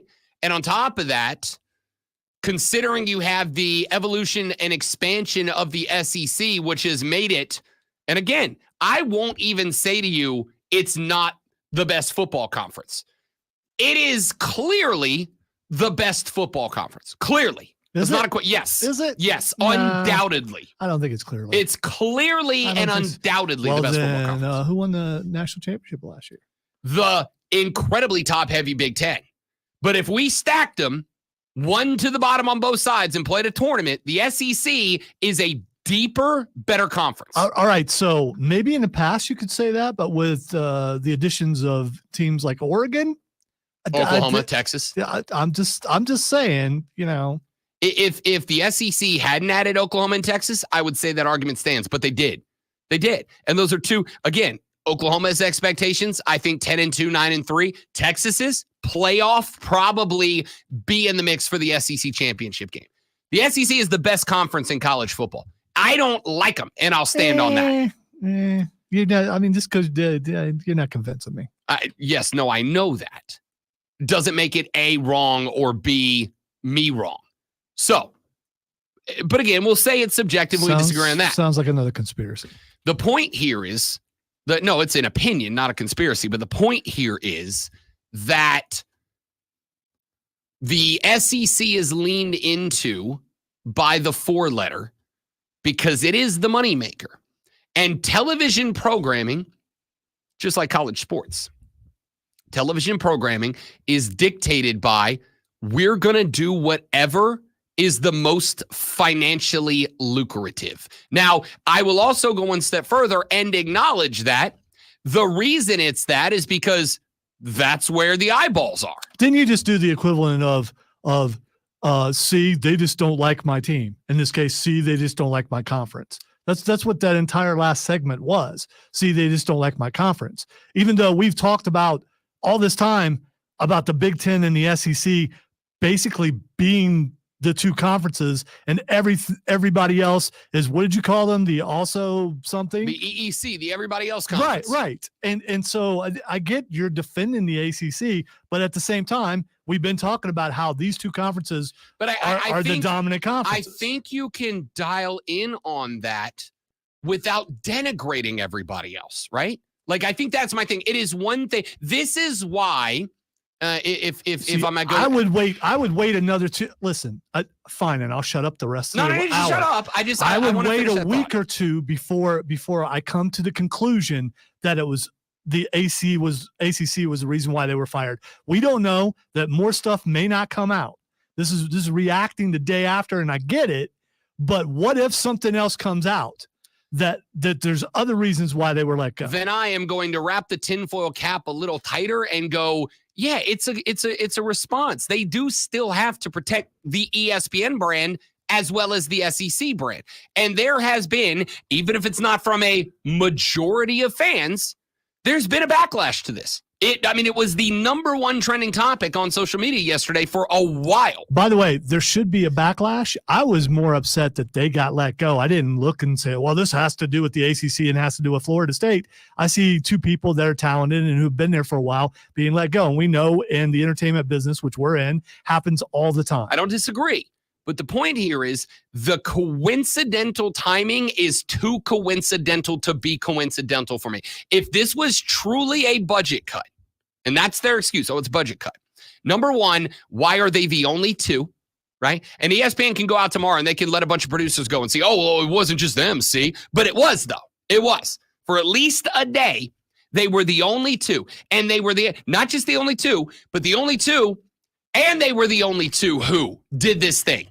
The only two who defended Florida State, and the only two who are married to FSU alums. Now, another texter said, gee, wonder who the host school is. My man, this is, as I said, and you don't believe me, and that's okay. But I will be brutally honest with you when I'm on this microphone. My entire thing unlike the overwhelming majority of people who do this job, and I am not slamming them for it, all right? But unlike most hosts, I am just me behind a mic. I don't make stuff up behind the mic. I don't make a character. I don't go with hot take. I've told you, I don't like hot take radio, all right? You can check in with the folks in the stream who know me personally. You get the same Rob Brown sitting at the bar drinking a beer as you do on this mic. Just as loud, just as obnoxious, same takes. This has nothing to do with my school or feelings about it or yada, yada, yada. It is everybody. Because here's a fun fact. If it was Clemson, they'd do the same thing to you. They do the same thing. I want you to flip the logos. Let's say last year Clemson goes 14-0 or 13-0, pardon me. Let's say they go 13-0 and they win the ACC and you get left out of the playoffs. First off, don't tell me you wouldn't be calling into this show flipping your about it, because I know you would, okay? You would. You'd be absolutely flipping tables about it. That's not a question. That's a statement. And then imagine you were flipping tables mad about it, because you would be, and you tune in to this network one day and you hear that guy who's made his entire career being an inflammatory troll who was brought up in SEC country. And he gets on the mic and he goes, I'm really tired of these Clemson fans whining and crying. Y'all just need to go away and be the disappointments that you are. Because that's what he said. Paraphrase. But that's what he said. All right. FSU's going to let you down this year because they spent so much time crying about being left out that they've got tears. By the way, the same guy who last season when this was all going down, the same guy who got on his radio show and said Florida State shouldn't be left out of these playoffs. And then they were. And what did he say? Oh, actually, it's okay. Why? Why do you think that was? Why do you think that was? It was because Alabama got in. That's why. It's because Alabama got in. The school that made him got in. So, of course, he's going to endorse that because he's got to keep the base happy. All right? Of course. Ooh, I almost said his name. Of course, that guy. You already said his name once in the last segment. You absolutely did. I don't think I did. No, you did. Okay, well. You did. He gets me. one. All right, he gets one. That guy is, of course, going to defend the school that made him getting in. That's why the tune flipped in a day. In a day. He went from, you can't leave him out to, of course you leave him out and put Bama in. Because that's what he does. And that's now what this network does. The point that I'm making here, it is not about my school. It is not about this school or that school or whatever other school there is. This is 100% about the fact that if you ain't us, you ain't in their eyes. That's it. That's it. If you ain't us, you ain't bleep. That's what I have the problem with. And I think, and again, all of this is my opinion. The text line's open, 71307. Start your text with FAN, F-A-N, or call me, 844-326-3663. That's the number to the Renewal by Anderson of the Carolinas fan phone, 844-326-3663. If you disagree, holler at me. Let's chat. I love chatting. All right. Text line's open. Phone line's open. Renewal by Anderson to the Carolinas fan phone's open. The reason this is a thing for me is because I feel justified. Because I've been saying for a very long time, the scales are tipped towards SEC teams. They just are. We talked yesterday. Not a list guy, but we had a list yesterday. Top 10 active head coaches in college football. And Lane Kiffin was on that list. And Lonzo said, why is Lane Kiffin on this list? Why? Why is Lane Kiffin here? And my answer was, because he's in the SEC. Because he's projected to do well in the SEC. That's the reason. And this was just some guy. But I think when you do this long enough, perception becomes reality. When you get on TV and you say a thing over and over and over and over and over and over and over and over and over and over, people eventually believe it. That's how politics works. It's how sports works. It's how it all works. It's how everything works. Every organization or facet of your life. The goal for people is to say a thing enough times that you believe it. Politicians do it. Coaches do it. Chairmen of the boards do it. Religious authorities do it. They all do it. The goal is to get you to hear enough times that you eventually go, it's got to be true, right? They can't say it that many times if it's wrong. And so I've been saying for a very long time,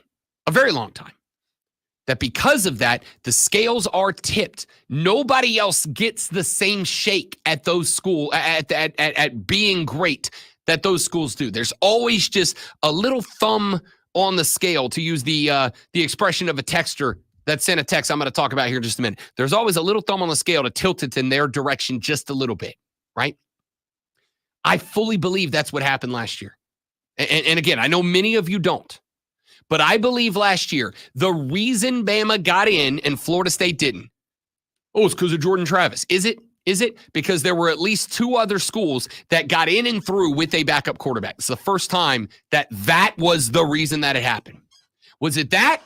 Or was it because we've been told for so long, you can't have a playoff without the SEC in it? And there's Alabama right there. They beat Georgia. They're right there. So we are going to break the precedent of every year of the playoffs that we've had it. We're going to break that precedent and put this team in unprecedented situation. Did they do it because they genuinely believed it was the right thing to do? Or did they do it because you can't have a playoff without the SEC? Because that has been the motto for so long. So I'll tell you which one I believe. It's the latter. It's the latter. And this is not, again, just to circle back, this ain't about what school it was, because they'd have done it to Clemson and I'd be on the same warpath. They would have done it to, I don't know, Oregon. I'd be on the same warpath. Well, not now. They're in the Big Ten. Big Ten will have that same finger on the thumb courtesy of Fox. I'm not doing this because I'm like up in arms about RG3 and Sam Ponder. I'm doing this because I think it is, as we talked about with the NASCAR thing to end the first hour, it's too much circumstantial evidence for me not to accept that. It's just evidence at this point. The reason that we have a democratic republic and checks and balances in place is because we are a country that wants to go with the will of the people without doing harm to those in the minority. That's the goal. We haven't always gotten it right throughout this lovely country's history. But the goal is to respect the voice of the people while protecting the lives, the well-being of the minority. To transfer that over to college football, I want to look out for everybody who's not in the SEC. Big 12, this goes for you. If Kansas goes 13-0 and wins the Big 12, you don't think they'd bounce them for a one-loss SEC team just like they did to Florida State? Of course they would. Of course they would. And I do not think, much like I say, robo-ump should be enacted, not because I care about the umpires or the player. No. Robo-ump should be enacted because if a pitcher throws a strike, he should be awarded a strike, not a strike if the umpire is in a good mood that day. When a running back gets a first down, he should be awarded the first down because he got the first down, not because the line judge happened to be standing 1 yard too far and had a skewed perspective of where the ball was. You either did the thing or you didn't. And college football teams should not have rewards taken away from them because of the number of eyeballs they put on a TV. That's the whole thing for me. And I know there are a lot of you that don't believe me. I actually think Lonzo's one of the people that thinks I'm full of crap right now. But really, yeah, really, I do. How in the world would you think that? Well, you're real good at subtlety. It's your strong point. This to me is not about the school that it happened to. Okay, I looked at other sources and what they're speculating on the reason why they're both gone. And, it's political reasons. So I'm just not going to say anything. So hopefully they're gone for the reason that you say they're gone. So you'll be right. Because I just want you to be right. Yeah, me too. The claim of budget cuts, when you have been handing out contracts to guys like Stephen A. Smith and Kendrick Perkins for a couple of years now, doesn't float with me. And it doesn't float with me that you went budget cuts, but only to two people. Two people who are nowhere near the top of your talent payroll. Two people who just coincidentally happen to be the only two people on your network who defended the school, and the only two people on your network married to alum of that school. It's too much for me subjectively and personally. It's too much coincidence to be a coincidence. I guess maybe part of my thing is, and other people I've heard say, I stopped watching ESPN a long time ago when politics seemed to bleed into it. And I want to watch sports. I don't want to watch politics. And that became a thing for me where the only reason why I watch Game Day now is because McAfee's on it. If he wasn't on it, I had stopped watching that. I'll watch other shows instead. Listen, I'm gonna tell you the truth. I don't watch ESPN anymore. All right. And like I said, I know what I'm doing is probably damaging to myself, both because I know a large swath of you disagree with me. And it may be a take that some of you go, all right, this guy's an idiot. I also know that a lot of you, that for me, this could be damaging to career potential down the line, right? If I ever get a call from ESPN that goes, hey, we want to hire you to be a play-by-play guy on Saturdays, but we heard that segment you did a couple of days, weeks, months, years ago where you put us on blast, and because of that, we can't hire you. Okay, but I'm sorry. It is my job to be myself and open with you, and there is too much coincidence for this to be a coincidence. That's where this comes from. All right, let's take a break. Back after this on the Rob Brown Show on the Fan Upstate. New life. All right, guys, quick live when we're back. Stay right there for me.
By the way, since you're already mad at me anyway, I just want to say, during your anger, you look like no, you look like an angry Cameron Fry with a beard. I'm just saying. Now I'm dude, you should go back and look. Now I'm because where you've lost all that weight and what you're wearing and the beard being trimmed really low and the hair not sticking. I'm just saying, it's just like you just found out that turning the car's tires backwards does not turn the odometer back. You're just not happy. You're about to have some words with your dad. I look like old Cameron Fry. Well, yeah. Have you seen old I mean, that dude's still alive. Alan Ruck. Been in a lot of stuff. Except his hair's like completely white now, I think. Unfortunately, this is like the longest break of the day. But I mean, Perfect timing. And we got Rashad next, so wow. We may be going late with Rashad. I'll eat it. No, you won't. Yeah, well, no, you won't. I'm already in trouble. I might as well stay there. Might as well stay in the doghouse. Okay. All right.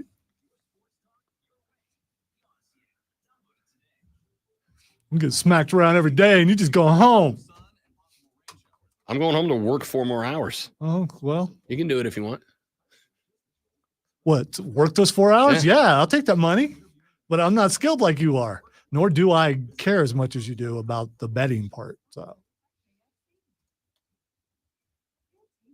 you are by far the most knowledgeable betting person I've ever met, and everything that you say could be a lie, and I wouldn't know because I just don't get it. Because I mean, you've explained it to me, and I don't know if I'm just too simple to get the betting thing. I kind of understand, but I'd lose a lot of money if I tried to do that.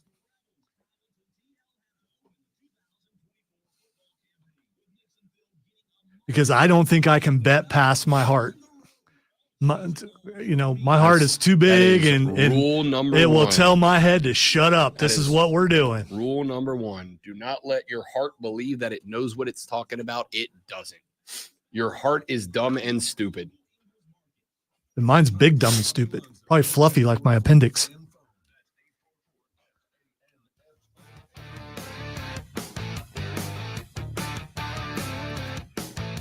If you're going to get away from college football, why not talk a little local football? The Greenville Triumph back in action tonight, Paladin Stadium, as they take on the Richmond Kickers. 7 p.m., the beginning of that match this evening, a very important one for the Greenville Triumph back at the house. And joining us now to talk about that is the assistant coach of the Greenville Triumph, Mark Ward, making his Rob Brown Show debut this morning on the Fan Upstate. Mark, my guy, welcome in, big dog. Happy to have you. How's it going, my man?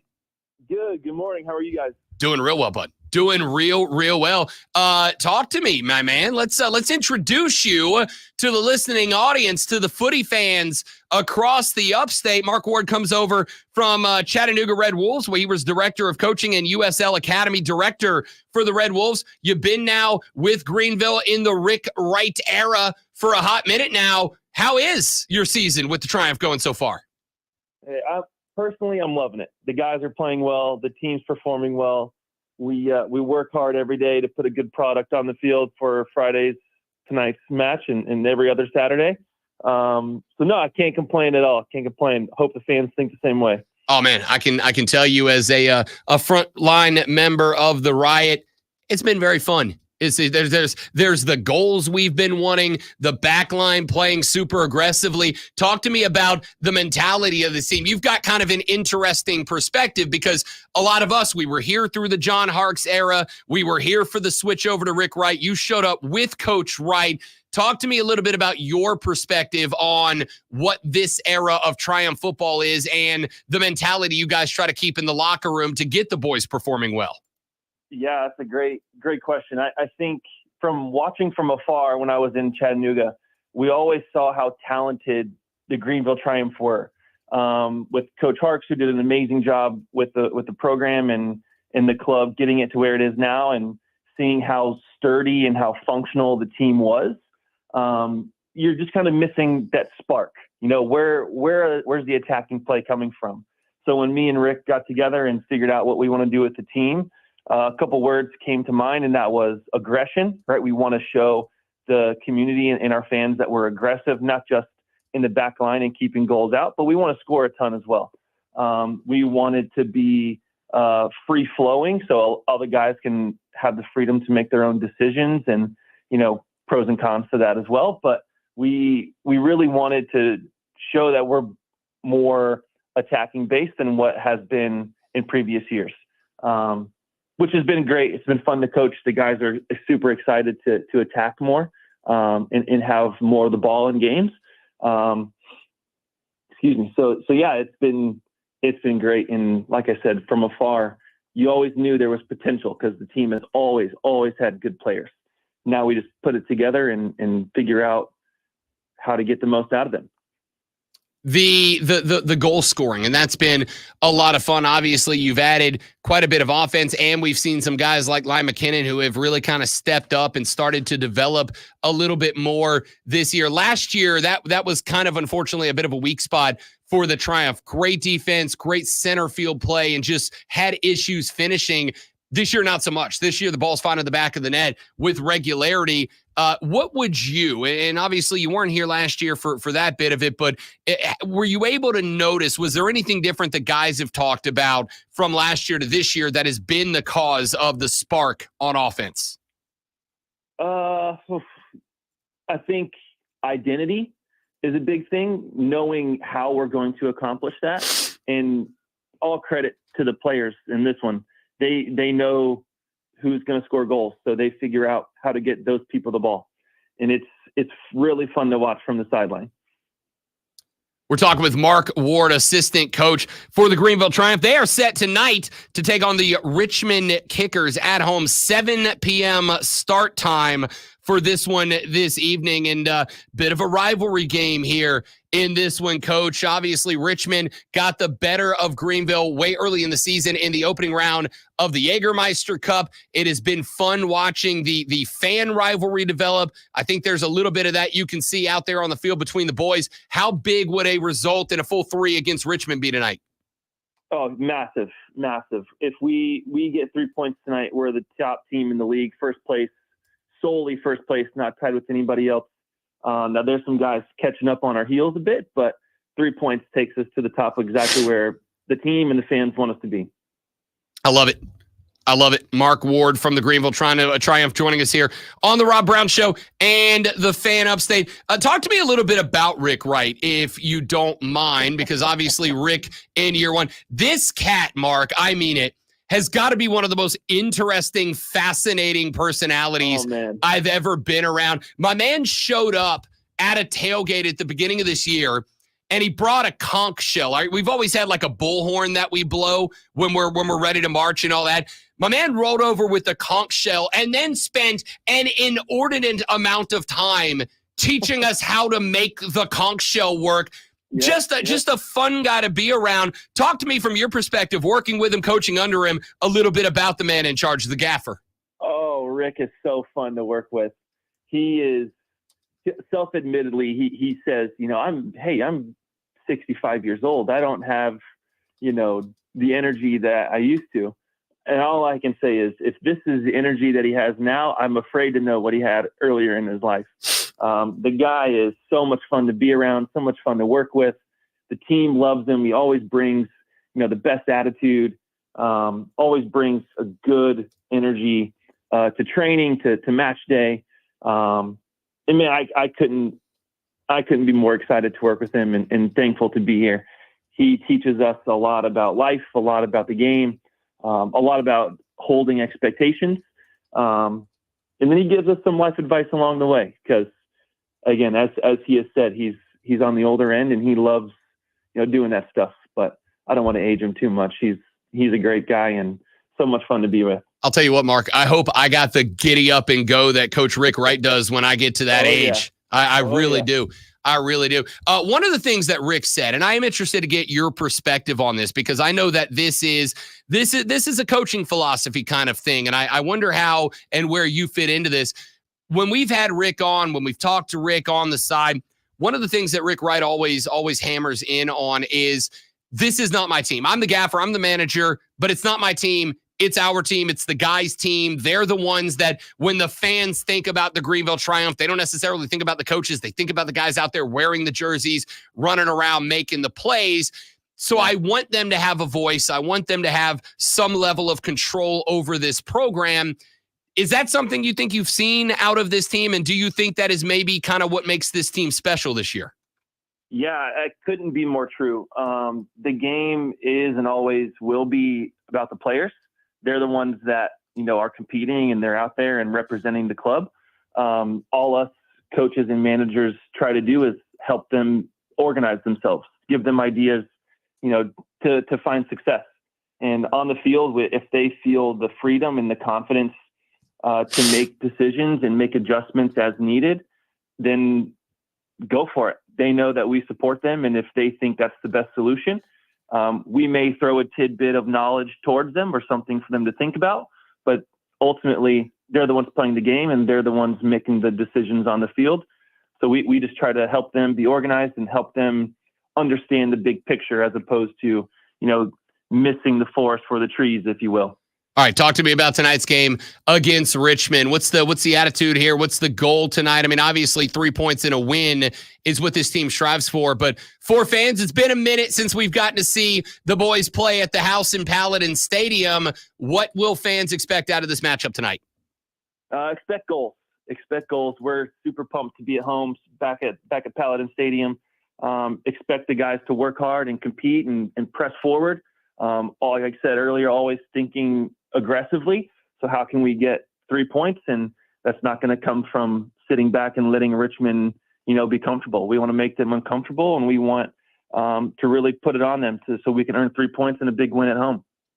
Anytime the answer is to what are we going to see is goals, I am on board. The Greenville Triumph back home tonight, Paladin Stadium taking on the Richmond Kickers at 7 p.m. Mark Ward, assistant coach, will be roaming the sidelines his first year with the Greenville Triumph, and it's going pretty well. Mark, my man, great to have you. Thank you for the time, bud. Good luck tonight. We'll see you out there. That's right. Thank you so much. Appreciate you guys.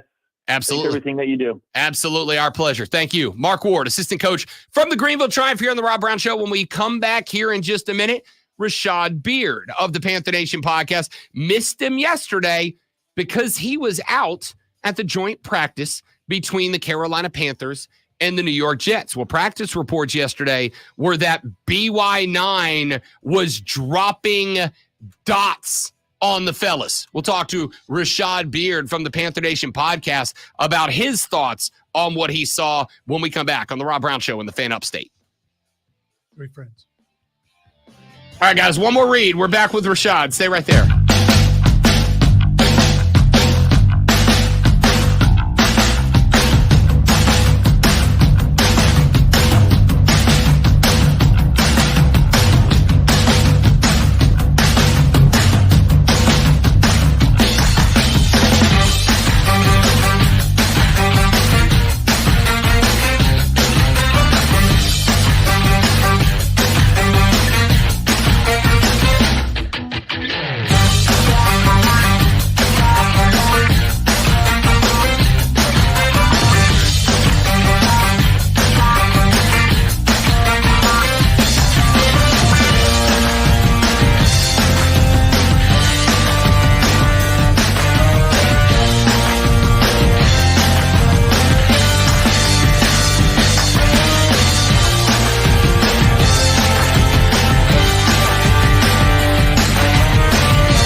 Rashad Beard, you handsome devil. What's happening, fella? What's up, guys? How's it going?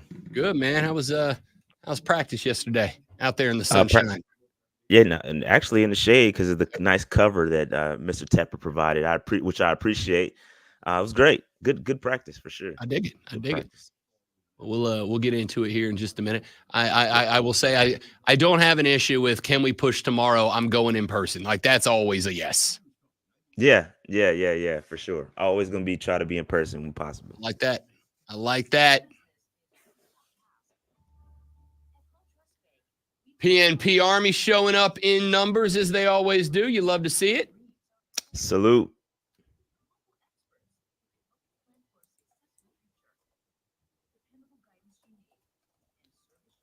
Got your next vacation lined up yet? No, school's starting for the kids, so I'm not going anywhere anytime soon. I think the next place I'm going is Germany for the game. But outside of that, That's nothing dope. planned. I don't think anyway. You know, things pop up. You a beer guy? Mm-mm. No, man. Not at all. But you know, you're gonna have to make it happen out there. You know, I know that's the thing. So I'll turn to a beer guy for a weekend. That's it. That's a just for the experience thing. For sure. Absolutely.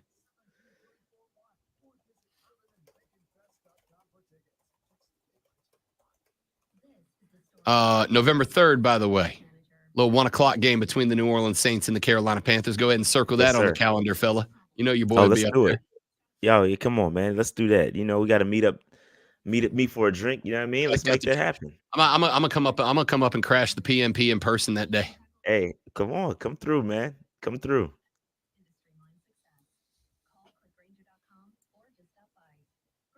I like that.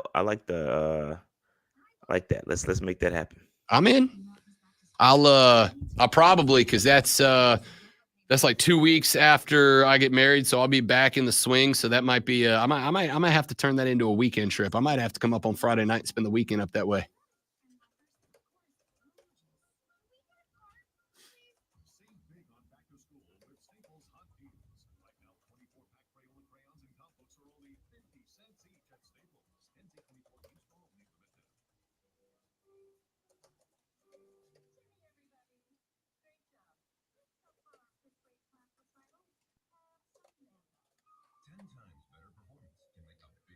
Rashad, what do you think about Nick Cage playing John Madden? Do you know about that? I don't. Yeah. They're making a movie about the development of the Madden video game series, and they hired Nick Cage to play young John Madden. Okay. Yep, that's what we all said. Yeah. I mean, I guess. Yeah. Don't see it, but they made a movie starring Nick Cage as Nick Cage about Nick Cage, and it was good. I'm in. Let him play whatever. I was looking forward to seeing him dressed in 70s gear, you know, because it's going to be based in the 70s. And those collars I used to wear because I'm old that were like way out to here. And bell bottoms. Oh, he's going to wear bell bottoms. Yes.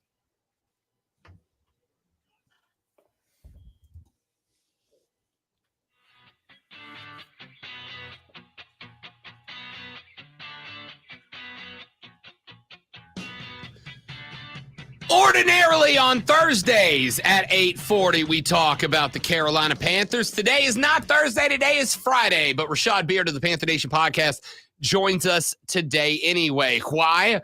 Because yesterday, Rashad Beard got the chance to go out in person to watch the Panthers and the Jets. A little joint practice as we get set for a weekend preseason contest between the two. Rashad Beard joins us on the show now. What's up, big fella? How we feeling, man? What's going on, guys? Man, I'm feeling good, man. Competitive football is back. You know, we got to see another team yesterday, so I'm happy. Let's talk about it. Let's break it down.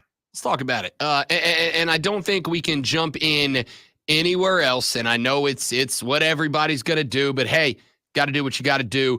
The report yesterday, and I've been looking forward to have you on to ask you if you can confirm or deny, Rashad Beard. The report yesterday Is the BY had a little bit of a struggle out the gate yesterday, but then started dropping dots on folks yesterday. A lot of people saying they were impressed with the performance of BY9 yesterday. What'd you see? Yeah, I don't know about struggle out the gate. I think he did throw one interception in 7-on-7s. I'm not panicking over that. But man, when 11-on-11s happened, he was dotting it up out there. And what I like to see from Bryce in the offense was that there was some juice. There was some juice out there. They were competitive. There was a couple of fights, which I like. I mean, I don't obviously want anybody getting hurt, but I like the fact that our offense stood tall. Terrace Marshall had a nice interception. A nice reception. Nice dot from Bryce Young. Fade route, back corner, perfect throw. And Terrace Marshall, he's having a bit of a rough offseason, kind of little throws a ball at the guy. Hey, I got you on that one. And a fight ensued. So it was great to see our offense go out there and say, all right, this is we're here. You know what I mean? And what I like about our offense and what I liked about yesterday is that we look like we belong, right? We didn't look overmatched. We didn't look like we were out of place. And BY, he needed that. All the talk this whole training camp is that he was struggling here, struggling there, and he needed yesterday. And I think he wanted to go up against another team, see a different defense, and he showed improved yesterday. So I'm happy for Bryce. He looked good. The entire offense looked good. When healthy, Robert Hunt went down for a brief second. Offensive line after that looked a little shaky.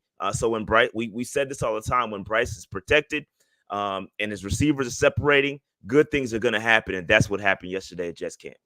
We have in the comments, we got Roadmaster said, I'm the biggest Bryce hater, but he shined yesterday. Roadmaster going certified hater mode on BY9 there for just a minute. Look, this is the spot that you gotta turn that fan switch off, right? Like you gotta look at this because I saw people yesterday hitting with the, we back, BY's him here. And I'm like, hey, he had a good practice. And that's good. I want the signs of improvement. But right now, Rashad Beard, I'm looking for signs of improvement, not for a guy to come out and all of a sudden look like a damn Pro Bowler. And from what I'm hearing, we got a little bit of that. Yeah. And I think what's great about it is you're starting this. You got to understand, this is a new offense. This is something new for everybody. And so it's going to take a little time for them to get along and get things going. And progression is exactly right. I think a lot of what you saw yesterday and people come into Bryce's defense is to counteract a lot of the hate that was happening. A lot of people are saying, hey, Bryce isn't the guy. He sucks. He's so short. He can't compete. And I think what you saw was a big sigh of relief yesterday that, hey, maybe this was a good day. And so I think, again, it's just a counteract. We're playing a balance game here with Panther Nation.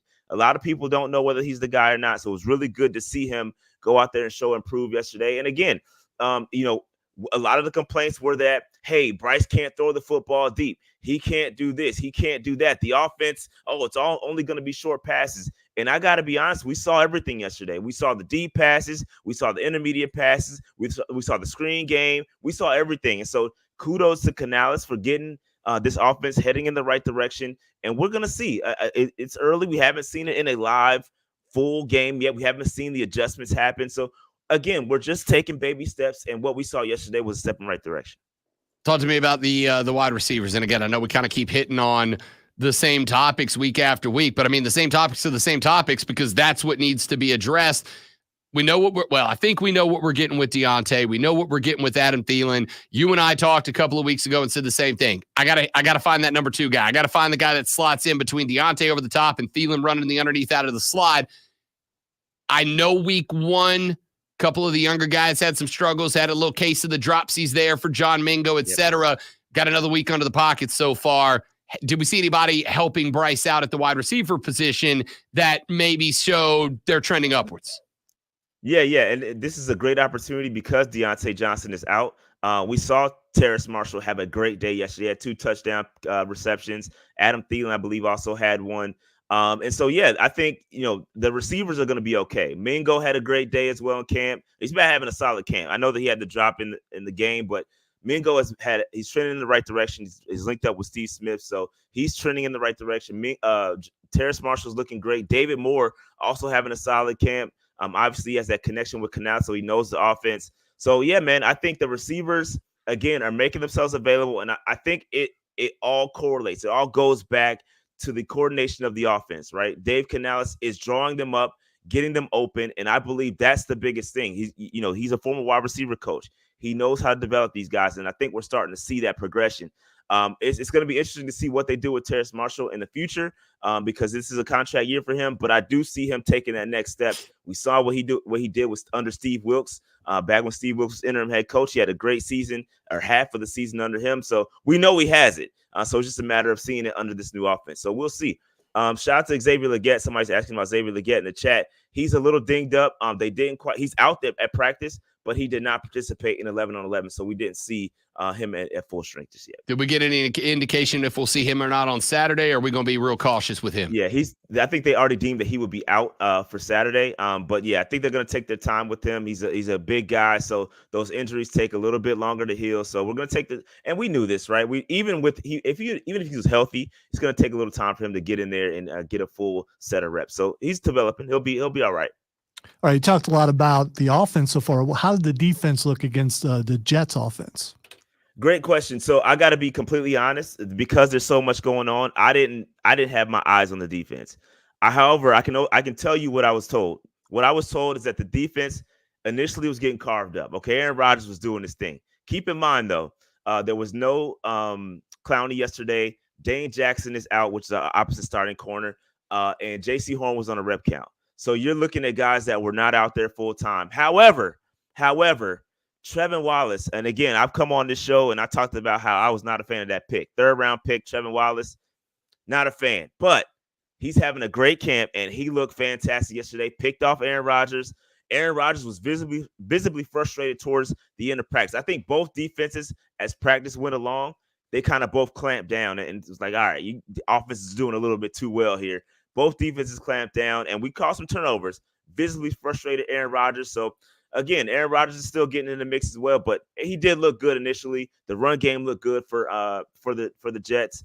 But yeah, I wasn't really watching every play, so I don't want to lie to the audience. Yeah, I'm kind of interested in that, Rashad Beard, because we've all been dialed in, and I do want to flip back here in a minute because you mentioned the schemes from Dave Canales, and I want to talk to you a little bit about what we're seeing develop, because he's, it's a weird mix for him, I think, of kind of wanting to hold a little bit back and not put all the cards on the table, but also make sure that everything's got the timing and the rhythm down. But I think we've been so dialed in on the offense, the conversations about the defense have almost gone to the wayside. You get a little bit of a test this weekend against the Jets. I suspect we're not going to see any Aaron Rodgers. I don't think he's going to play any in the preseason. I think he's probably gotten past the point where he needs to. But you got some young talent across that Jets offense. What do you want to see out of the defense this week in that game against the Jets on Saturday that makes you feel like defense can carry you to at least give the offense maybe a break this year? An opportunity to kind of have a lot more balance between both sides of the football playing. Yeah, I think it's going to be interesting. I don't know who's going to play, but I do want to see the depth, right? We've got some issues at cornerback depth-wise. No Dane Jackson. No Xavier Woods. No, there's a lot of guys. No DJ Wanham. A lot of guys are injured. Dane Jackson's out for 6 weeks. So that depth is definitely being tested on the defensive side of the football. We did get Shaq Thompson back, so that's great news. He's looking great out there. The front is the front. I think the front is playing well. Ashawn Robinson, Derek Brown, those guys are balling. Shaw Tuttle, those guys are playing well, so I have no concerns about them.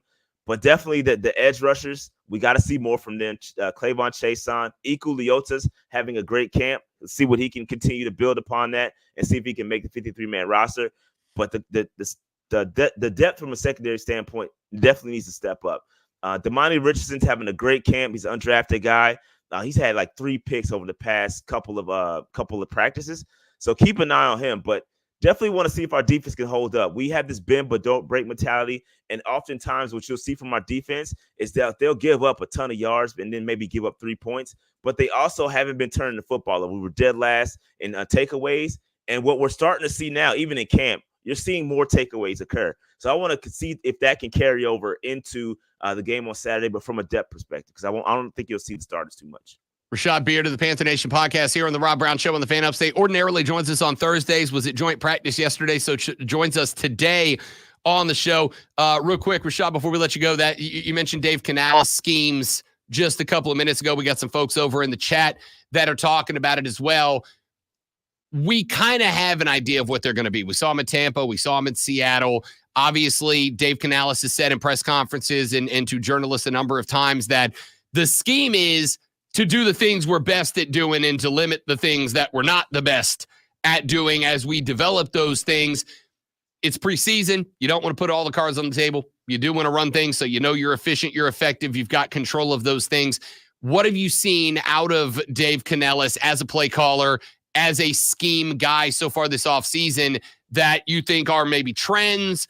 Do you think that he's holding back a little bit more? How do you feel about the way Dave Canales is holding the controls to the offense so far? Yeah, so far so good, man. I really like what I see out this offense. You know what the biggest takeaway is? I see guys running open, right? And think about that for a second. It's not always just can I run fast or can I run a good route? Are you scheming my guys open? I've seen Mingo run free. I've seen Terrace Marshall run free, and I've never seen these guys run free in my life, right? So the fact that I'm seeing guys run open is really good, and it's really good for Bryce. And I know it seems like you're laughing, right? I've but I'm never serious. seen these guys run open in my life. Go back and look at JT O'Sullivan, right? The QB school on YouTube, and he talks about how awful our offense was being schemed last year.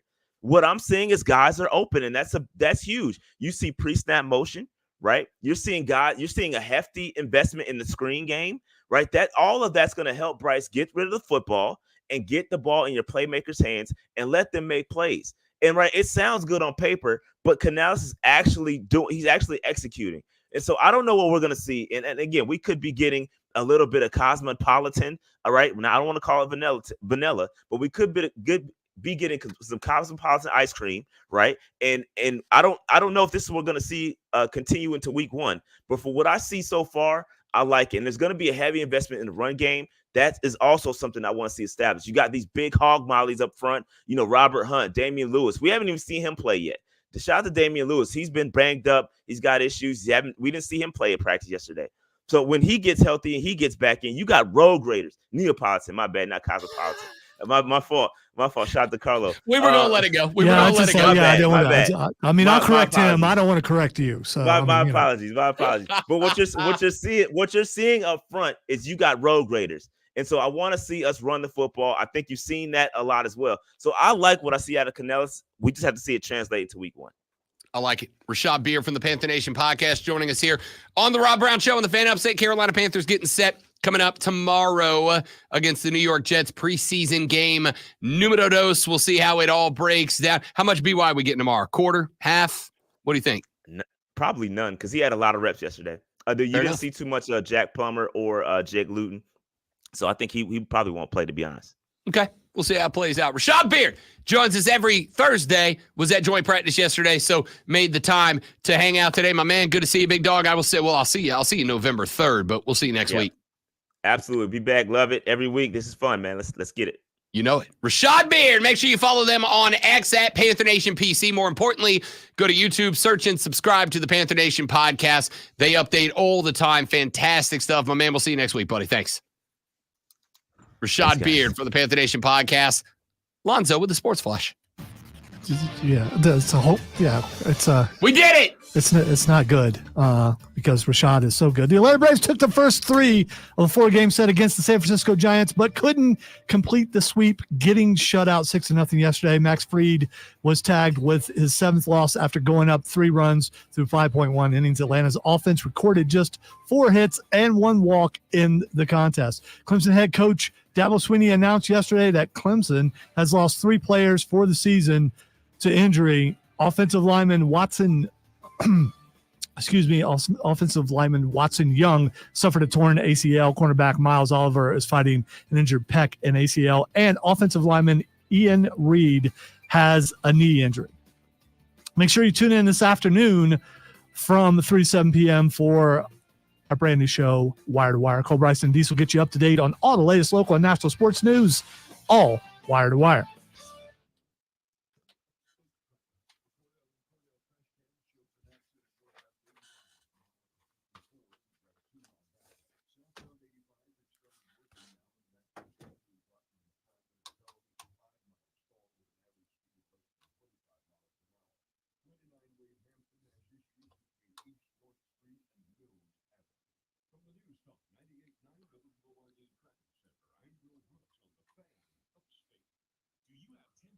$20,000 or $30,000 in debt? Then listen to this. You may not be required to pay it all back. I was drowning in debt. I know $36,000 in debt. If I would have just made a minimum payment, it would have taken me 59 years to pay off. Whether it's credit card, medical, or personal loan debt, National Debt Relief can help significantly reduce what you owe. In fact, I don't know about you guys, but it stinks when you're getting ready to speak and then sinuses decide, hey, your voice ain't going to work. Some people are probably happy when my voice doesn't work, but still. National Debt Relief, you have a powerful team that knows how to talk to your credit. National Debt Relief, they got me out of debt. More than 550,000 Americans have used National Debt Relief to reduce their debt. Call 800-649-6464 to see if you qualify to settle your debt for a fraction of what you owe. 800-649-6464. That's 800-649-6464. Pain from arthritis is just awful. Bone on bone, constant pain. It robs you of so much of the stuff that you love to do. But there are effective ways to deal with that pain. And I'm not talking about drugs or surgery. Hey, it's Charlie James. Listen, there are exciting new cellular therapies that can get you lasting relief. And the place to go is QC Kinetics. QC Kinetics. It was a little scary. You go to open your mouth and nothing wants to come out. And it's like, was not panicking. My vocal cords just decided not to work for a moment because of snot.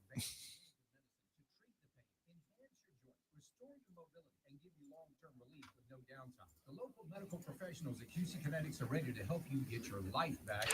Oh, I've frozen before. Like the first time I ever played the piano on stage, I froze, and it was a song that I wrote, and it's just like, I forget what to do, and everyone's looking at me.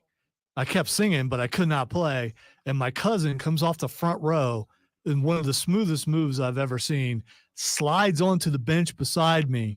I slide off, grab the mic, and my cousin just starts playing the piano. It's like, thank you.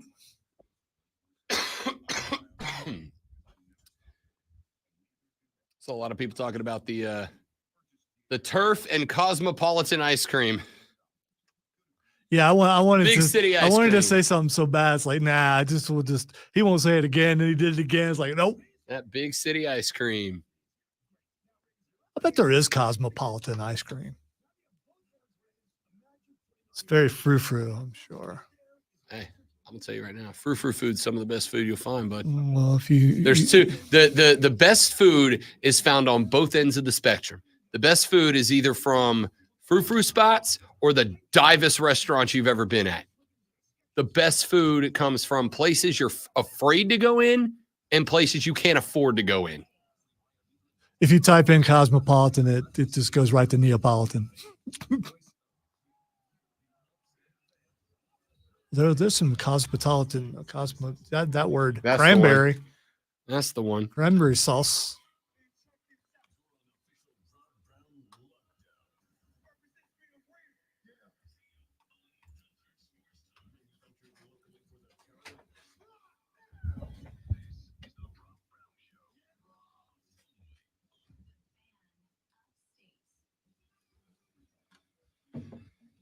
Final app.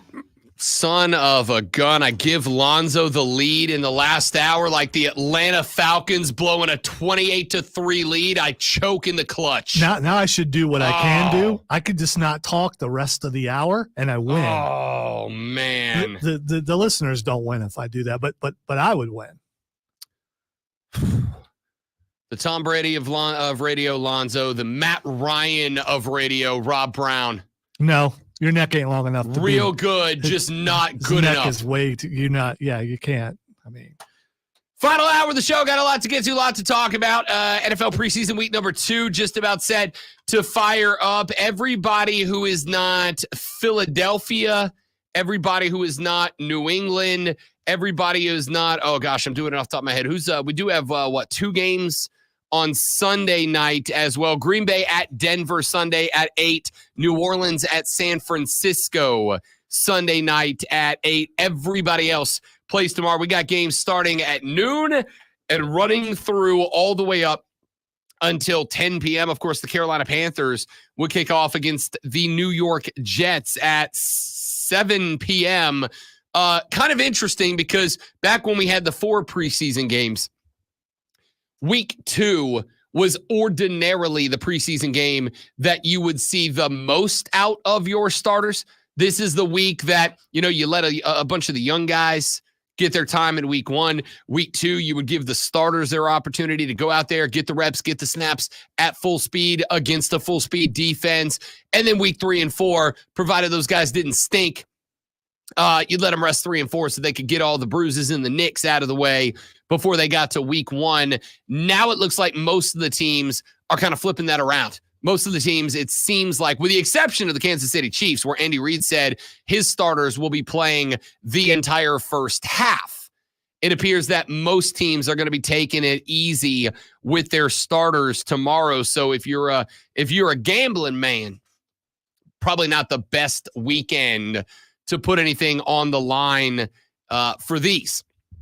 But a lot of storylines to pay attention to in week number 2. We talked with Rashad Beard of the Panther Nation podcast back in the last segment a little bit about what he expected to see. Said he does not expect to see a lot out of the starters, specifically out of Bryce Young tomorrow. And I think that's interesting.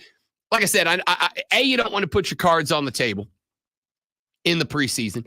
You kind of want to hold a little bit back. You kind of want to keep a little bit back so that you're not telling everybody, this is who we are. This is our identity, A. And B, you don't want to, on Saturday, effectively there being 2 weeks until we start playing competitive NFL football, divisional football.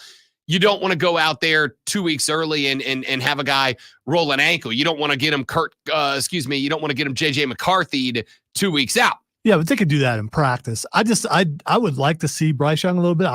I think you don't necessarily owe it to the fans, but it would be nice for the fans to get a glimpse, to get a taste of what this season is going to be like. I mean, just a couple series. Just throw him out there a couple series. I am going to go with, I agree I'm putting him out there. I don't give a damn about the fans. All right? I'm not. I do. I love you all. Lonzo. He's the man of the people. Rob Brown. Haters, man. I don't care about the fans. The preseason is not for, again, it's not for casuals. It's not for the fans. It's not for you. It's for the coaches. It's for the guys trying to make the roster. I would still throw BY out there. And I would throw Bryce Young out there, even if it's only for a couple of series. I'm throwing him out there so he can continue to build that rhythm. I know it aggravates Lonzo. And I don't care. I know it aggravates some of you. You just said exactly what I said. No. But you did it for your own reasons? No. I mean, No. What I was going to say is, I know it aggravates Lonzo that I say that this is Bryce Young's rookie year. I'm going to continue saying it because to me it is true. Last year, the franchise was a trash can. Okay? It wasn't a trash can. It was a dumpster fire that was burning inside of a slightly larger dumpster fire. So anyone who was a rookie on New England last year, this is all their rookie season again. If it was a quarterback, yes.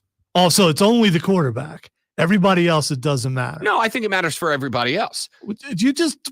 I'm confused. But one position on the football field is unquestionably the most important position on the football field. Right? Like Tua Tagovailoa is not getting paid more money than all the other quarterbacks if quarterback wasn't the most important position for every football team. There are teams out there with great rosters and bad quarterbacks, and we write them off before the season starts because you got to have good play. And so for a guy that plays the most complicated position in football, for a guy that plays the most high-pressure position in football, when the guy comes into a program that's fired a head coach, brought in another head coach, fires that head coach, has had 2 head coaches and 2 interim coaches in 2 years, and has a manager who, and again, I think it is important that we give Dave Tepper credit. Don't at me, bro. Because since the introductory press conference of Dan Morgan and of Dave Canales, we ain't heard a peep. I got a chuckle at Carolina Fan Fest a couple of weeks ago at Clemson because Dave Tepper was there. I saw him. When Cole Bryson, or excuse me, when the real Diesel and I were finishing up. You thought you saw him at ACC Media Days too, and no, I thought I saw him there. Okay. I definitely saw him at FanFest. So you confirmed? Do you have confirmed? Yeah, the name tag that said. No, I'll show you a picture of him. It's him. Okay. So we saw him when the real Diesel and I were finishing up Wire to Wire. The boss man was sending us pictures of him in the background at the VIP area. I walked down there afterwards and saw him watching the practice. Well, if the boss saw him, then it's definitely unquestionably. And what I would say is, so far, the dude has kept his promise, right? When Dan Morgan and Dave Canellis got introduced, and I think it was Sheena Quick, who does an excellent job covering this team. I think it was Sheena Quick that walked up and said, hey, can we get your thoughts? Can we get your opinion on what we just heard? And Dave Tepper said, I'm stepping back. I'm taking a back seat. I'm going to let the football guys do football things. And I don't know about y'all, but I went, okay, Dave, wink, wink, wink, wink, wink. Yeah, I believe you, bud, for sure. And I asked this question that day because Diesel was talking about it. I said, yo, D-Train, quick question. When's the last time you heard from Dave Tepper? What's the last thing you heard him say? What's the last comment you remember him saying? What's the last weird fan interaction that he's had, since that's kind of the legacy that you're hanging on right now? And he said, I haven't. Yeah, exactly. Exactly. I think he's kept his promise. And I think he is to be commended for that, because that was a massive problem. So I take a cat who showed up at a franchise that was going through their second head coach in as many years, that fired their second head coach in as many years, that was going through their second interim coach in as many years, and that had a fractured front office. Last year, the unofficial slogan of the Carolina Panthers was snitches get stitches, because you had all these stories. And I'm gonna keep it a buck with you, people. I don't care if they were true or not. There were so many of them that at some point that becomes a distraction. Even if there are so many, this is what we talked about yesterday, for instance, with Ryan Day.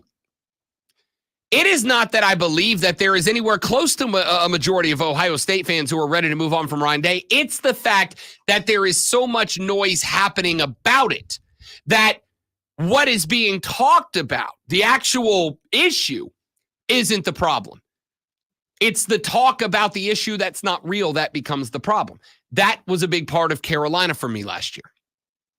It was the fact that you have report after report after report after report coming out that I got Dave Tepper, and he's over here, and he's got Scott Fitterer, who's ratting out coaches, and the coaches are all having their own interpersonal battles. This was the big problem, and this is why when Frank Reich got hired, and one of the big things that came out was Dave Tepper is not allowing Frank Reich to build out his own staff.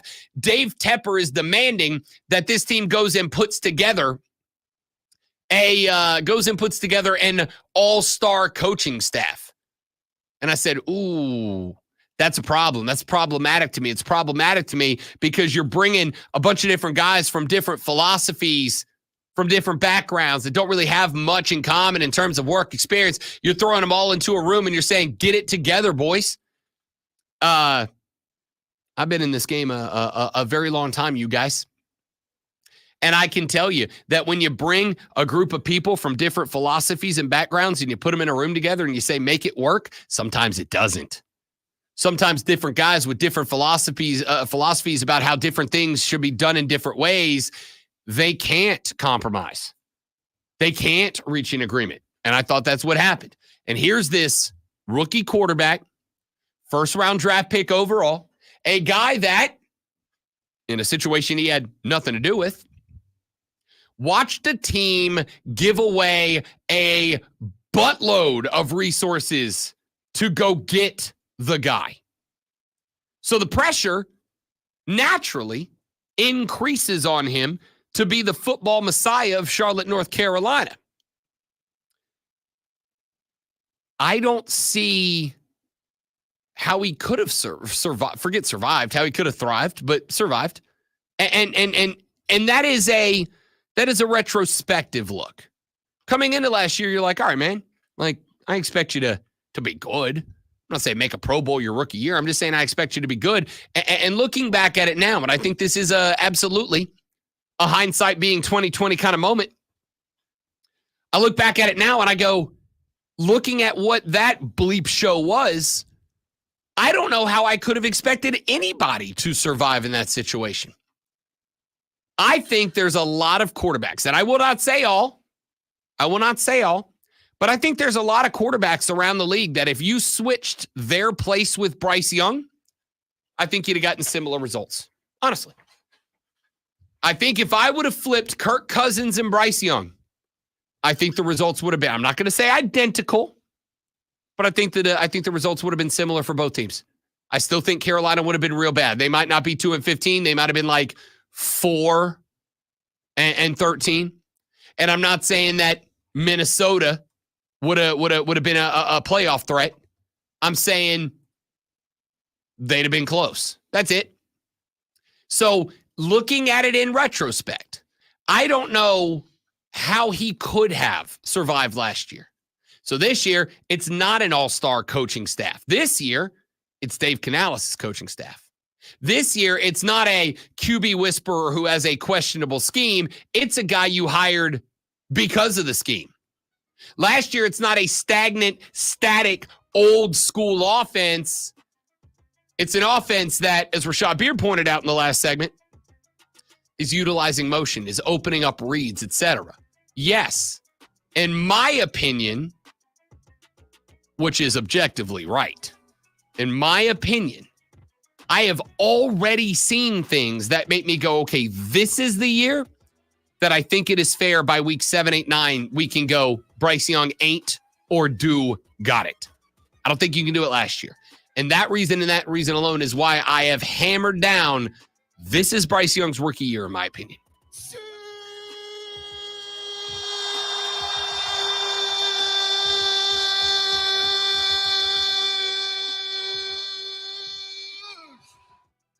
The Rob Brown Show, the Fan Upstate.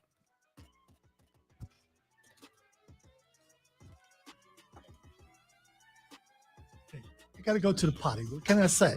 I have to think. All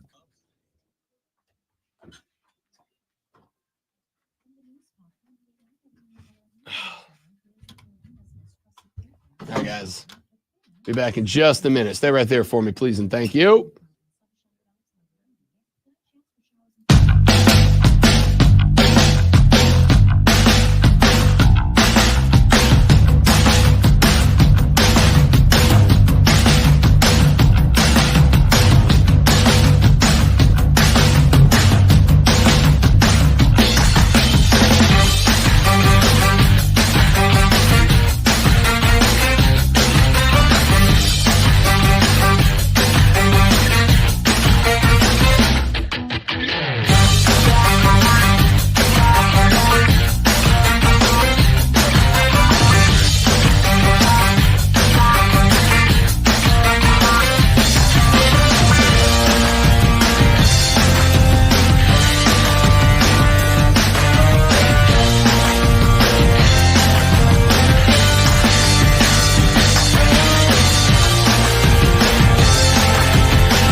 All right, y'all, we're back. Thanks for hanging in there with us. Like you wouldn't freak out if you went to the bathroom and came back and then there's 13 emails. Oh, I absolutely would. I immediately looked at my screen to make sure that didn't happen to me. Yeah. It didn't, by the way. They're continuing to come through. It's from the same source, though, so I'm good. Stuff that I guess I normally get on Friday morning and didn't have.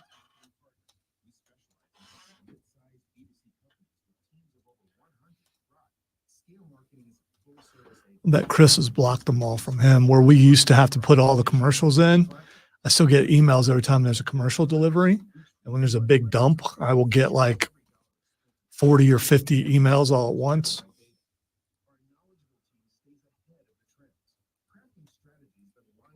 But I'm afraid if I get rid of them, I'll need to get a password that I've forgotten and I can get them off the email. Yeah. So I just would rather just delete them.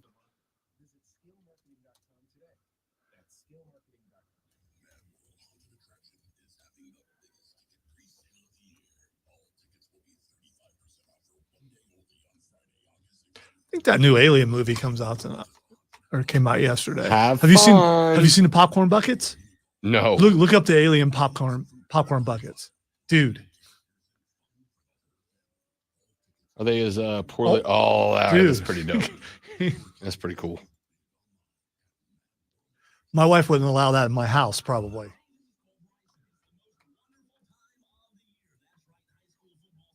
But they're like $30. Yeah.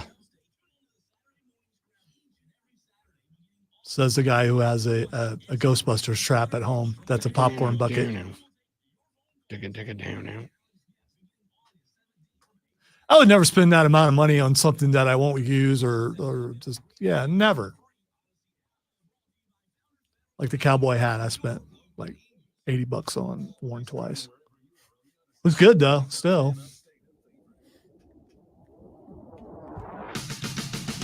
All right, we talked some Carolina Panther preseason football. Let's take a look at some of the other games and storylines that we'll be keeping an eye on when preseason week number 2 gets underway tomorrow evening. I'll tell you one thing I am very interested in seeing tomorrow, and I'm sure that Lonzo will feel the same way. Let's see the full-scale Chiefs offense with Xavier Worthy on the top tomorrow. Let's see them uncork a little bit. If you're going to play the boys for a full half, I expect it is going to be the offense for the full half, and Xavier Worthy now stepping in for Marquise Hollywood Brown, who is dinged up and out. Xavier Worthy, 0 catches last week, but if the Chiefs are going to run the offense this week, he's going to have to be that guy. We'll see how far along he is in outing number 1. I will say very simply that if Hollywood Brown is going to be out, as Andy Reid called it, quote, for some time, end quote, X, Xavier Worthy, is going to have to be an impact player. Still have Sky Moore and still have not Jason Kelsey. Gosh, man, I just want to quit now. Disrespecting the Chiefs. Yeah. They can show their entire offense for this week because they change it so much week to week. It's not going to matter. Some people like to leave it vanilla. I don't think they worry about that.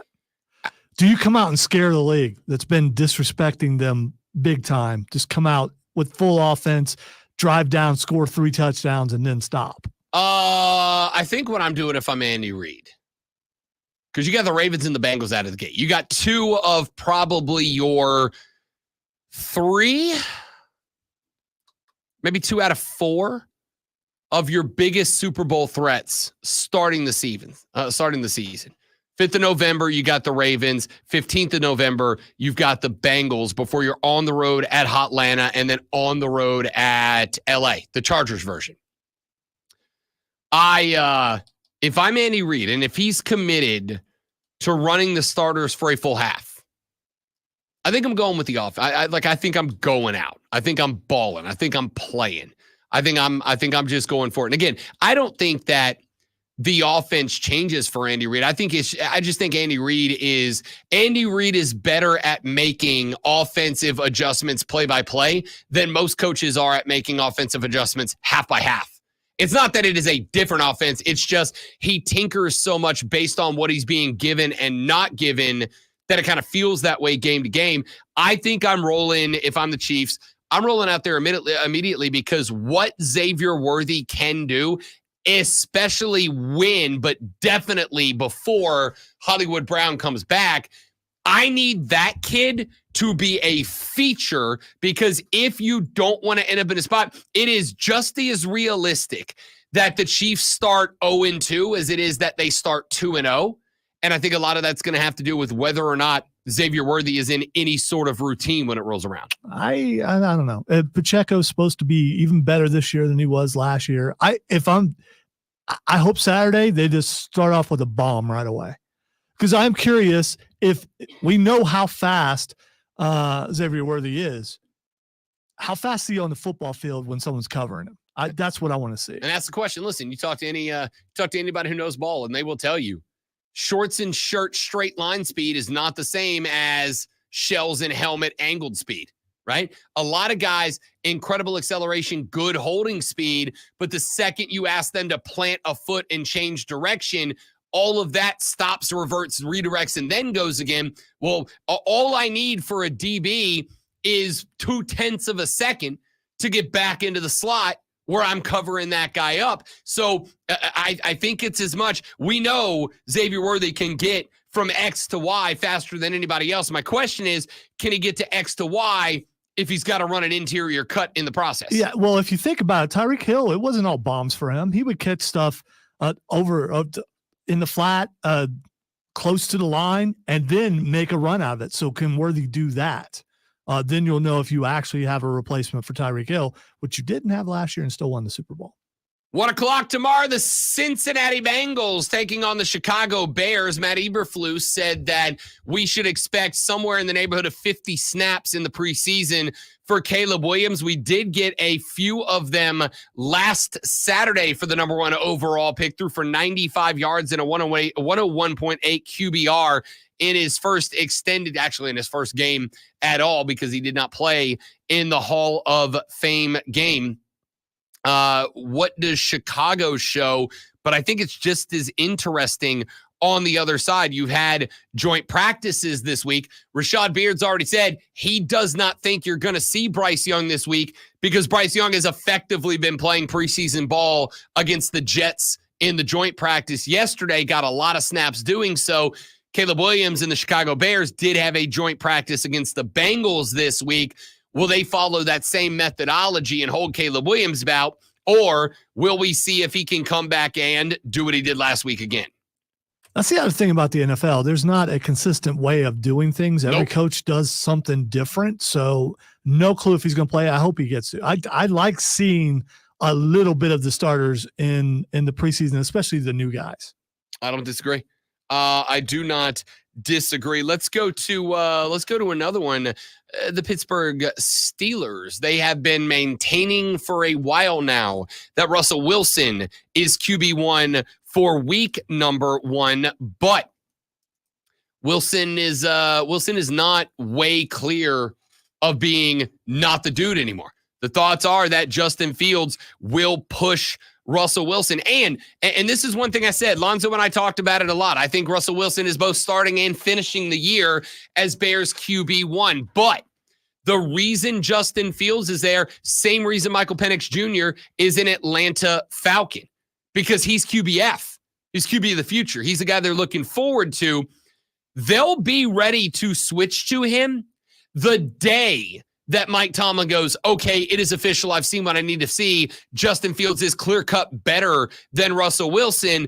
The question is, does he start pushing him in the preseason a little bit? Russell Wilson will start tomorrow for the Steelers. So I'm curious about this because of the label that Russell Wilson has.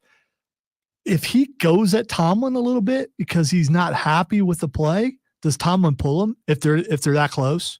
I'm talking about if the backup is as close to the starter as I believe he is, do you just go ahead and pull him? And you can cite reputation that he's had the last couple years and go, hey, I thought I could fix that. I can't. Well, first off, I mean, if we're let's start with talking reputation. Let's talk about the reputation of the two quarterbacks, right? Russell Wilson's got his dinged up because of what happened in Denver. The question mark is, and this is for everyone to answer on their own, do you believe it was Russell Wilson's fault? Do you believe it was the Denver Broncos' fault? I've made my stance on it very clear. I think the Broncos are in trouble under Sean Payton. So was it the fault of the coach before him who allowed him to have an office and all those things that are reported? I mean, he seems like if you were casting a quarterback, Russell Wilson would be the guy, the prima donna kind of, it's me, I need my own space, all that kind of stuff. Don't get me wrong. I think Russell I Wilson. just don't think that works in Pittsburgh. That's all I'm saying. I think Russell Wilson's a bit of a weirdo. Okay. I think he's manufactured. I think everything about Russell Wilson is fake and plastic AF for sure. But I also still think he's got the ability to play a good quarterback in him. I think he's manufacturing himself so his brand stays alive after his career is over. But I still think he plays a good quarterback. Here's the other flip side of this. I appreciate everybody bagging on Russell Wilson for having his own office and all that in the building. But number one, if your boss came to you today and said, hey, bud, I want to put you up in your own corner office in the building. Yeah, you're taking it too. Absolutely. I'm going to tell you right now, I love sharing an office with a great one. I love the Fortress of Nerditude, but if the boss comes down tomorrow and goes, yo, so-and-so moved out, do you want your own private office with a view?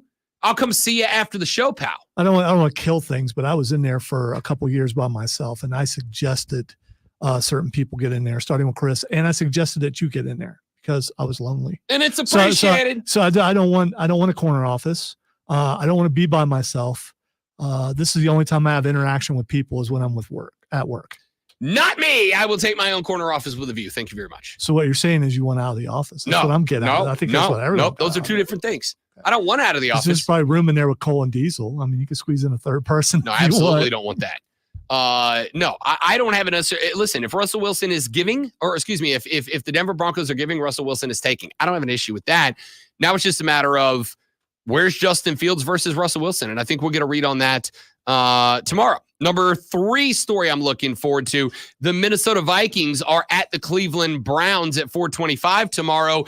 It's now the Sammy D show. J.J. McCarthy out with the torn meniscus. He will not play his rookie season in the National Football League. Sam Darnold will start the season at quarterback, and he gets his first look as the official definitive QB1. Darnold has been an effective NFL backup, not as much a starter. Carolina Panther fans know that very, very well. The question mark is, can we get enough out of Sam Darnold? You know who I need him to be?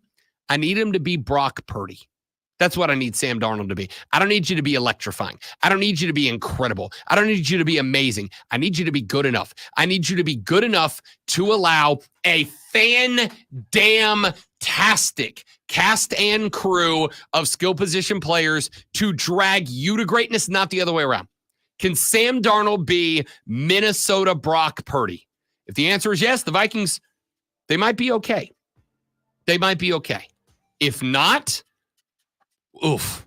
Rough off season for the Minnesota Vikings. Tell you what we'll do. We'll run to a break. When we come back, I got 2 or 3 more big-time storylines that I'm looking forward to watching tomorrow in the preseason. Preseason is not for casuals, baby. So I'll tell you what storylines to be looking through as a knower of ball when we come back. Lonzo, Rob, you, The Rob Brown Show, the Fan Upstate.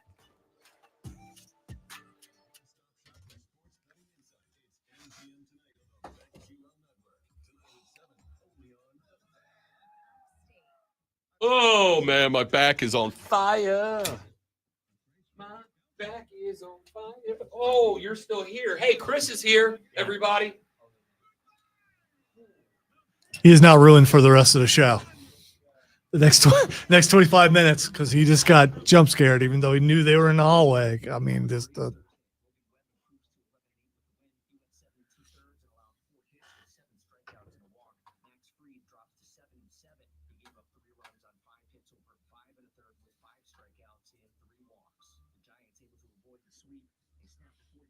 already a little testy, but just now I know for sure I'm going to win the mic contest this week. And winning is all that matters, of course.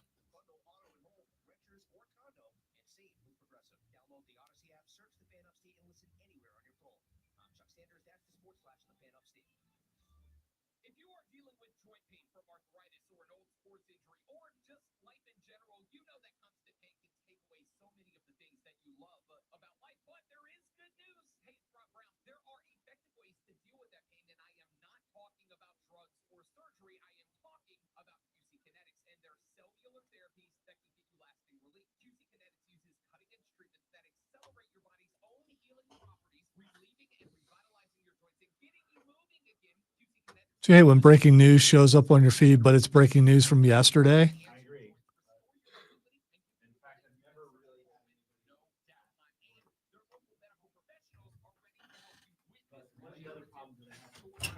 Told you, look at his face. No, I'm just listening to them talk about the air conditioner, and they've said some things that are very interesting to me. Like, for instance, they just changed it to where it will now start cooling when it gets to 69 degrees in here, and it will stop when it gets to 67 degrees. But also, if it is over 69, but there's another room that's warmer, it will focus the air conditioning cooling there until it's below. And then I guess it just redirects the cold air to whichever studio is the hottest. Don't love that.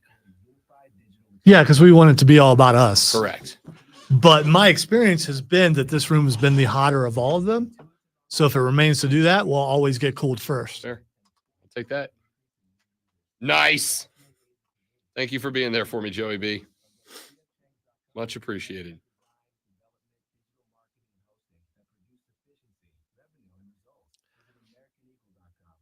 Matt Kraft, that's kind of been the order for a while now. I really enjoy the fact that you think the Broncos will be last. So do I, and I want them to be. Oh, they absolutely will. Chiefs win the division. Raiders second, Chargers third, Broncos dead last. Really? Raiders second. Dude. The defense is going to be monstrous. So? Monstrous. Don't be offended. I put you first. What about the offense? I think it's a little disrespectful what you did, but it's not By about putting me. you first? To how you did it. awful How you of did me. it. The audacity of me. I can't believe you all allowed me to do that.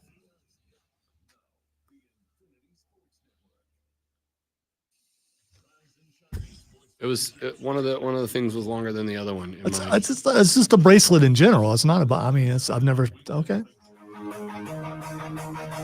Running through the NFL preseason schedule and some of the stories that we are keeping an eye on this weekend. I'll give you a couple more before we get to what the X is going on and call it a Friday. Got to get down on Friday.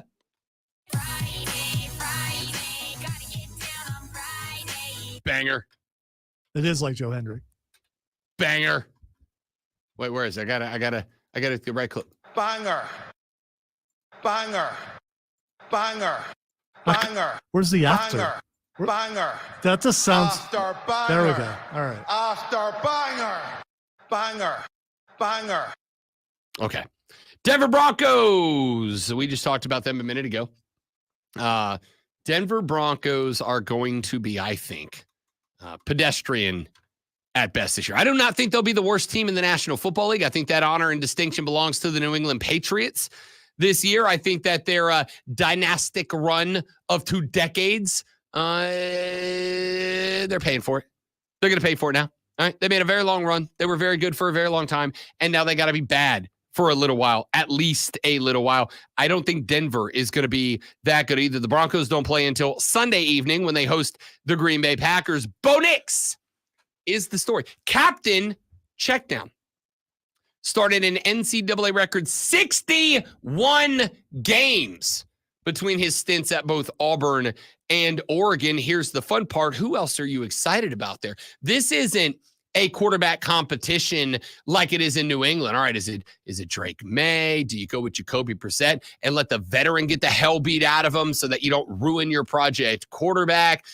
Do you go wild card and run Joe Milton III out there and see what that guy does? The Broncos quarterback competition, I think, is going to be who's not the worst. Jarrett Stidham, Zach Wilson, Bo Nix. Who's not the worst? That's just where they are.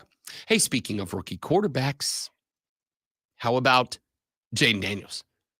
Jayden Daniels is very compelling to me. Not just because I believe that Jayden Daniels is the best quarterback in this rookie class, and I think that will play out over the next couple of years. What is interesting to me for Jayden Daniels is the Commanders have said nothing about the guy.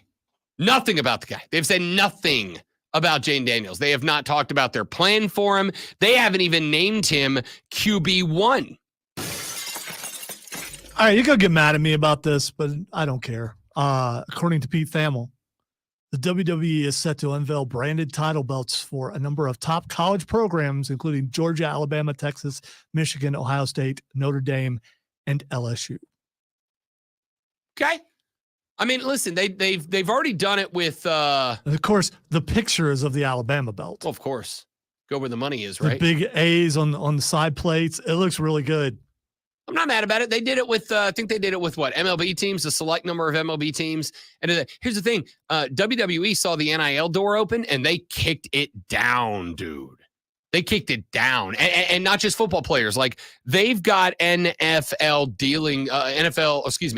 NIL dealings with track runners and Olympic. They have what? I think like 2 or 3 WWE NIL athletes won Olympic medals this year. Like they kicked it down. It's very interesting, which is interesting after the Gable Steveson project failed dramatically.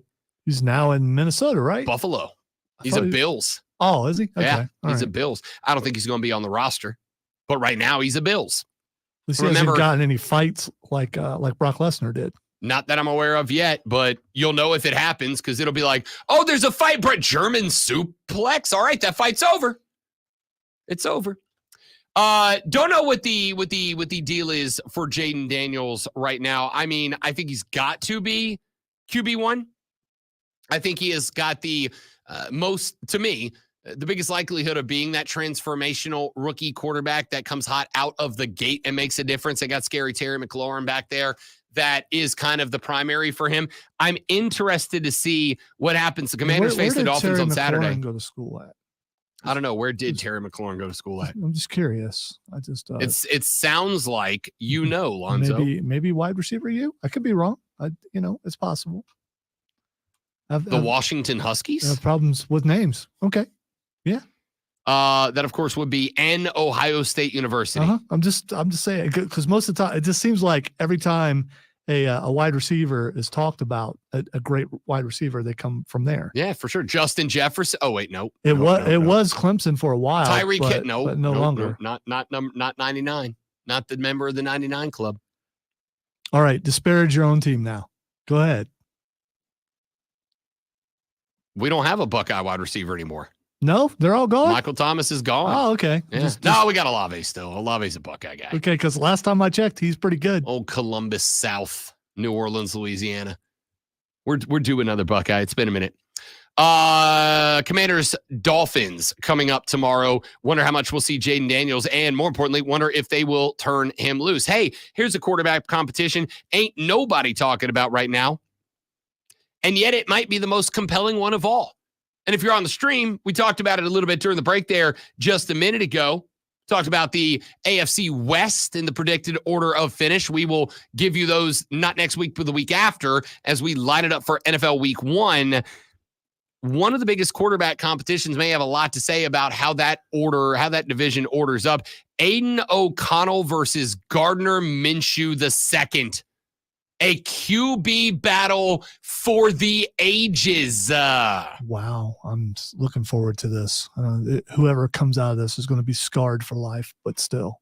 You put some name on Gardner. He's a big-ass boy is what he is. Minshew. That's my dog. You said you put some name on. Put some respect. He's a big-ass boy is what he is. Yeah, dang. On Gardner Minshew. Who you got? Who you think's winning it? Gardner Minshew. That's who I think too.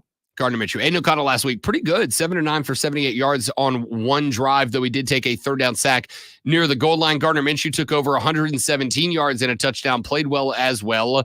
The Raiders say they want to pick a QB1 for the regular season at the conclusion of this preseason game, and they both played relatively well in week 1. A starter in the NFL named Aiden. You can't do that. Dude, there's people in the Ivy League, yeah. But in the NFL, no. And finally, the Atlanta Falcons, Michael Penix Jr. Atlanta on the road at Baltimore at M&T Bank Stadium in Baltimore, Maryland. Michael Penix Jr. gonna get the start, gonna get the snaps, probably gonna play a significant number of snaps for the Atlanta Falcons. They just boosted the defense. We talked about that earlier in the show. The thought, the reason that Falcons fans were all up in their fifis after the draft was they wanted to bolster the defense, and instead they went and got QBF. And I said at the time, hey, relax. A lot of days on the calendar between here and the start of the NFL season. Let Terry Fontenot cook. Let my man go to work. And wouldn't you know it, in 2 days, the two biggest question marks were defensive line and pass rusher, bang, Matthew Judon, former New England Patriot, is now Atlanta Falcon, and the defensive backfield, bang, just like that, two-time Pro Bowler Justin Simmons gets stolen away from the New Orleans Saints to come shore up, bolster the defensive backfield a little bit. So now you can dial your attention in on Michael Penix Jr.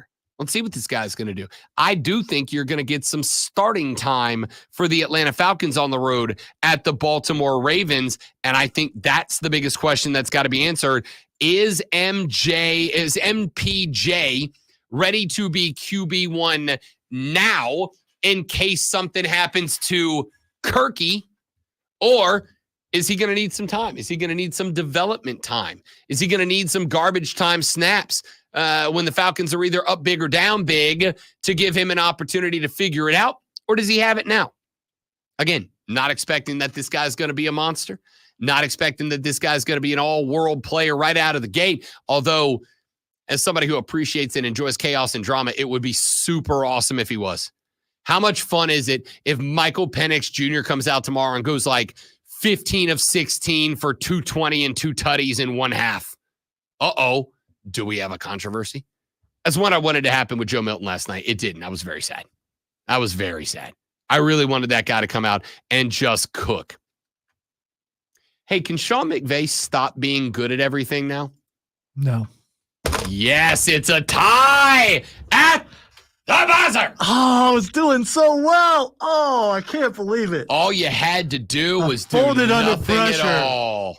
Wow. All you had to do was do nothing at all, and instead you took back the Atlanta Falcons-ing that I did this hour and stole the tie, snatching a draw from the jaws of victory. Attaboy. I'm so mad at myself right should now. You should be. That's rough. That's a rough way to not win a week. Woof. You're welcome. Rob Brown Show presents Twitter. Oh, Sean McVay's going to let his assistant coach, and he's going to go broadcast the Rams game this weekend. Good for him. Practicing for that extra thing. All right, the first thing that's excellent is Randy Orton. The head coach is going to not coach and broadcast. I'm still mad. Randy Orton is excellent. Randy Orton is trending because he was on Cody Rhodes' podcast, I think might be the reason. And two things happened. Number one, he and Cody had a good cry together about how proud they are of each other, which is fine. Let the bros be bros, all right? Let the bros have some ebrotion around each other. Let them let it out. There's nothing wrong with showing the emotion, bros. Number two, he's going to be in the Hall of Fame, and Cody asked him who he would want to induct him, and he said, Cena, but I don't think I've got it in me to ask the all-timer. All right, so there are a lot of reasons. Those are good reasons. Another reason just popped up on my feed. He actually auditioned for the role of Cable in Deadpool 2. Really? That's yes. I was not aware of that. I think that could have been good, but I also think Brolin kind of nailed that. Also, he played 600 hours of Elden Ring while he was recovering from back fusion surgery. 600 hours? Yeah, I put in a lot of time in that game too. I don't know if I went 600. Did you put in 600 hours? I don't know. Some games it tracks and says you've been playing this game for like a day and a half. Randy Orton spent an even 25 days of his life playing that. And I'm not here to judge because I promise you, if you go pull up my GTA 6 numbers right now, I'm in that ballpark in GTA. But that's That's a lot. Here's a problem with, and we'll discuss this more on the Upstate Pulse tomorrow night, 7 to 9 p.m. on News Talk 98.9. You can, back fusion surgery. That game is a frustrating game. I'm pretty chill when I play a video game. You can't be in that game because when you die, you just lost a ton of progress. All your enemies respawn, everything. So how did he stay so chill for that? I guess he just couldn't move. I got that game. I played it 20 minutes and I'm like, nope, screw this. I'm out. Yeah. It's stupid and I hate it. 600 hours. Stupid and I hate it. 600 hours. And by the way, if you play 300 hours and then you die and you don't get back to your what, your little thingies on the ground to get your save back, it's just 300 hours just gone. I'm out. All right. The next thing that's actually just might as well keep with wrestling is Big E. Big E is trending because Jonathan Coachman, is he producing? I don't even know what he's doing. No, he's not even with the WWE.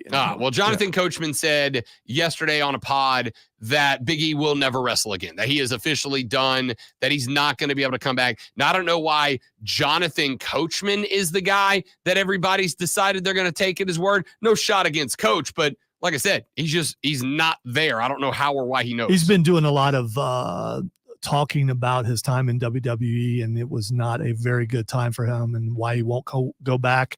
But the reason why I found that is Xing is because people are asking, what superstar would you like to see that you miss the most? And Big E is the one that most people are saying. I mean, that's fair. It's just one of those spots that there's a lot of guys I'd love to see one more time again. But the fact that guy got robbed of a career is what's kind of a bummer. And finally, Matthew Perry is Xing. Matthew Perry is trending because apparently 5 people have been arrested for a connection to the death of Matthew Perry. Again, like I don't know anything more about it past that. But 5 people have been arrested, and apparently it's a wild story that's starting to develop. Like doctors, assistants, and stuff like that. So. Yeah, wild story starting to develop. Anyway. That's it for us. Y'all enjoy NFL preseason week number 2. When we come back, when we join you again on Monday, y'all, it will officially be college football week. Let's go. That's Lonzo. I'm Rob. Have a great weekend. Don't drink and drive. I'll punch you in the face. Greenville Triumph at home tonight, 7 p.m. Paladin Stadium against the Richmond Kickers. We'll see you back here Monday to do it all over again, but better on the Rob Brown Show and the Fan Upstate. Later. I really don't give a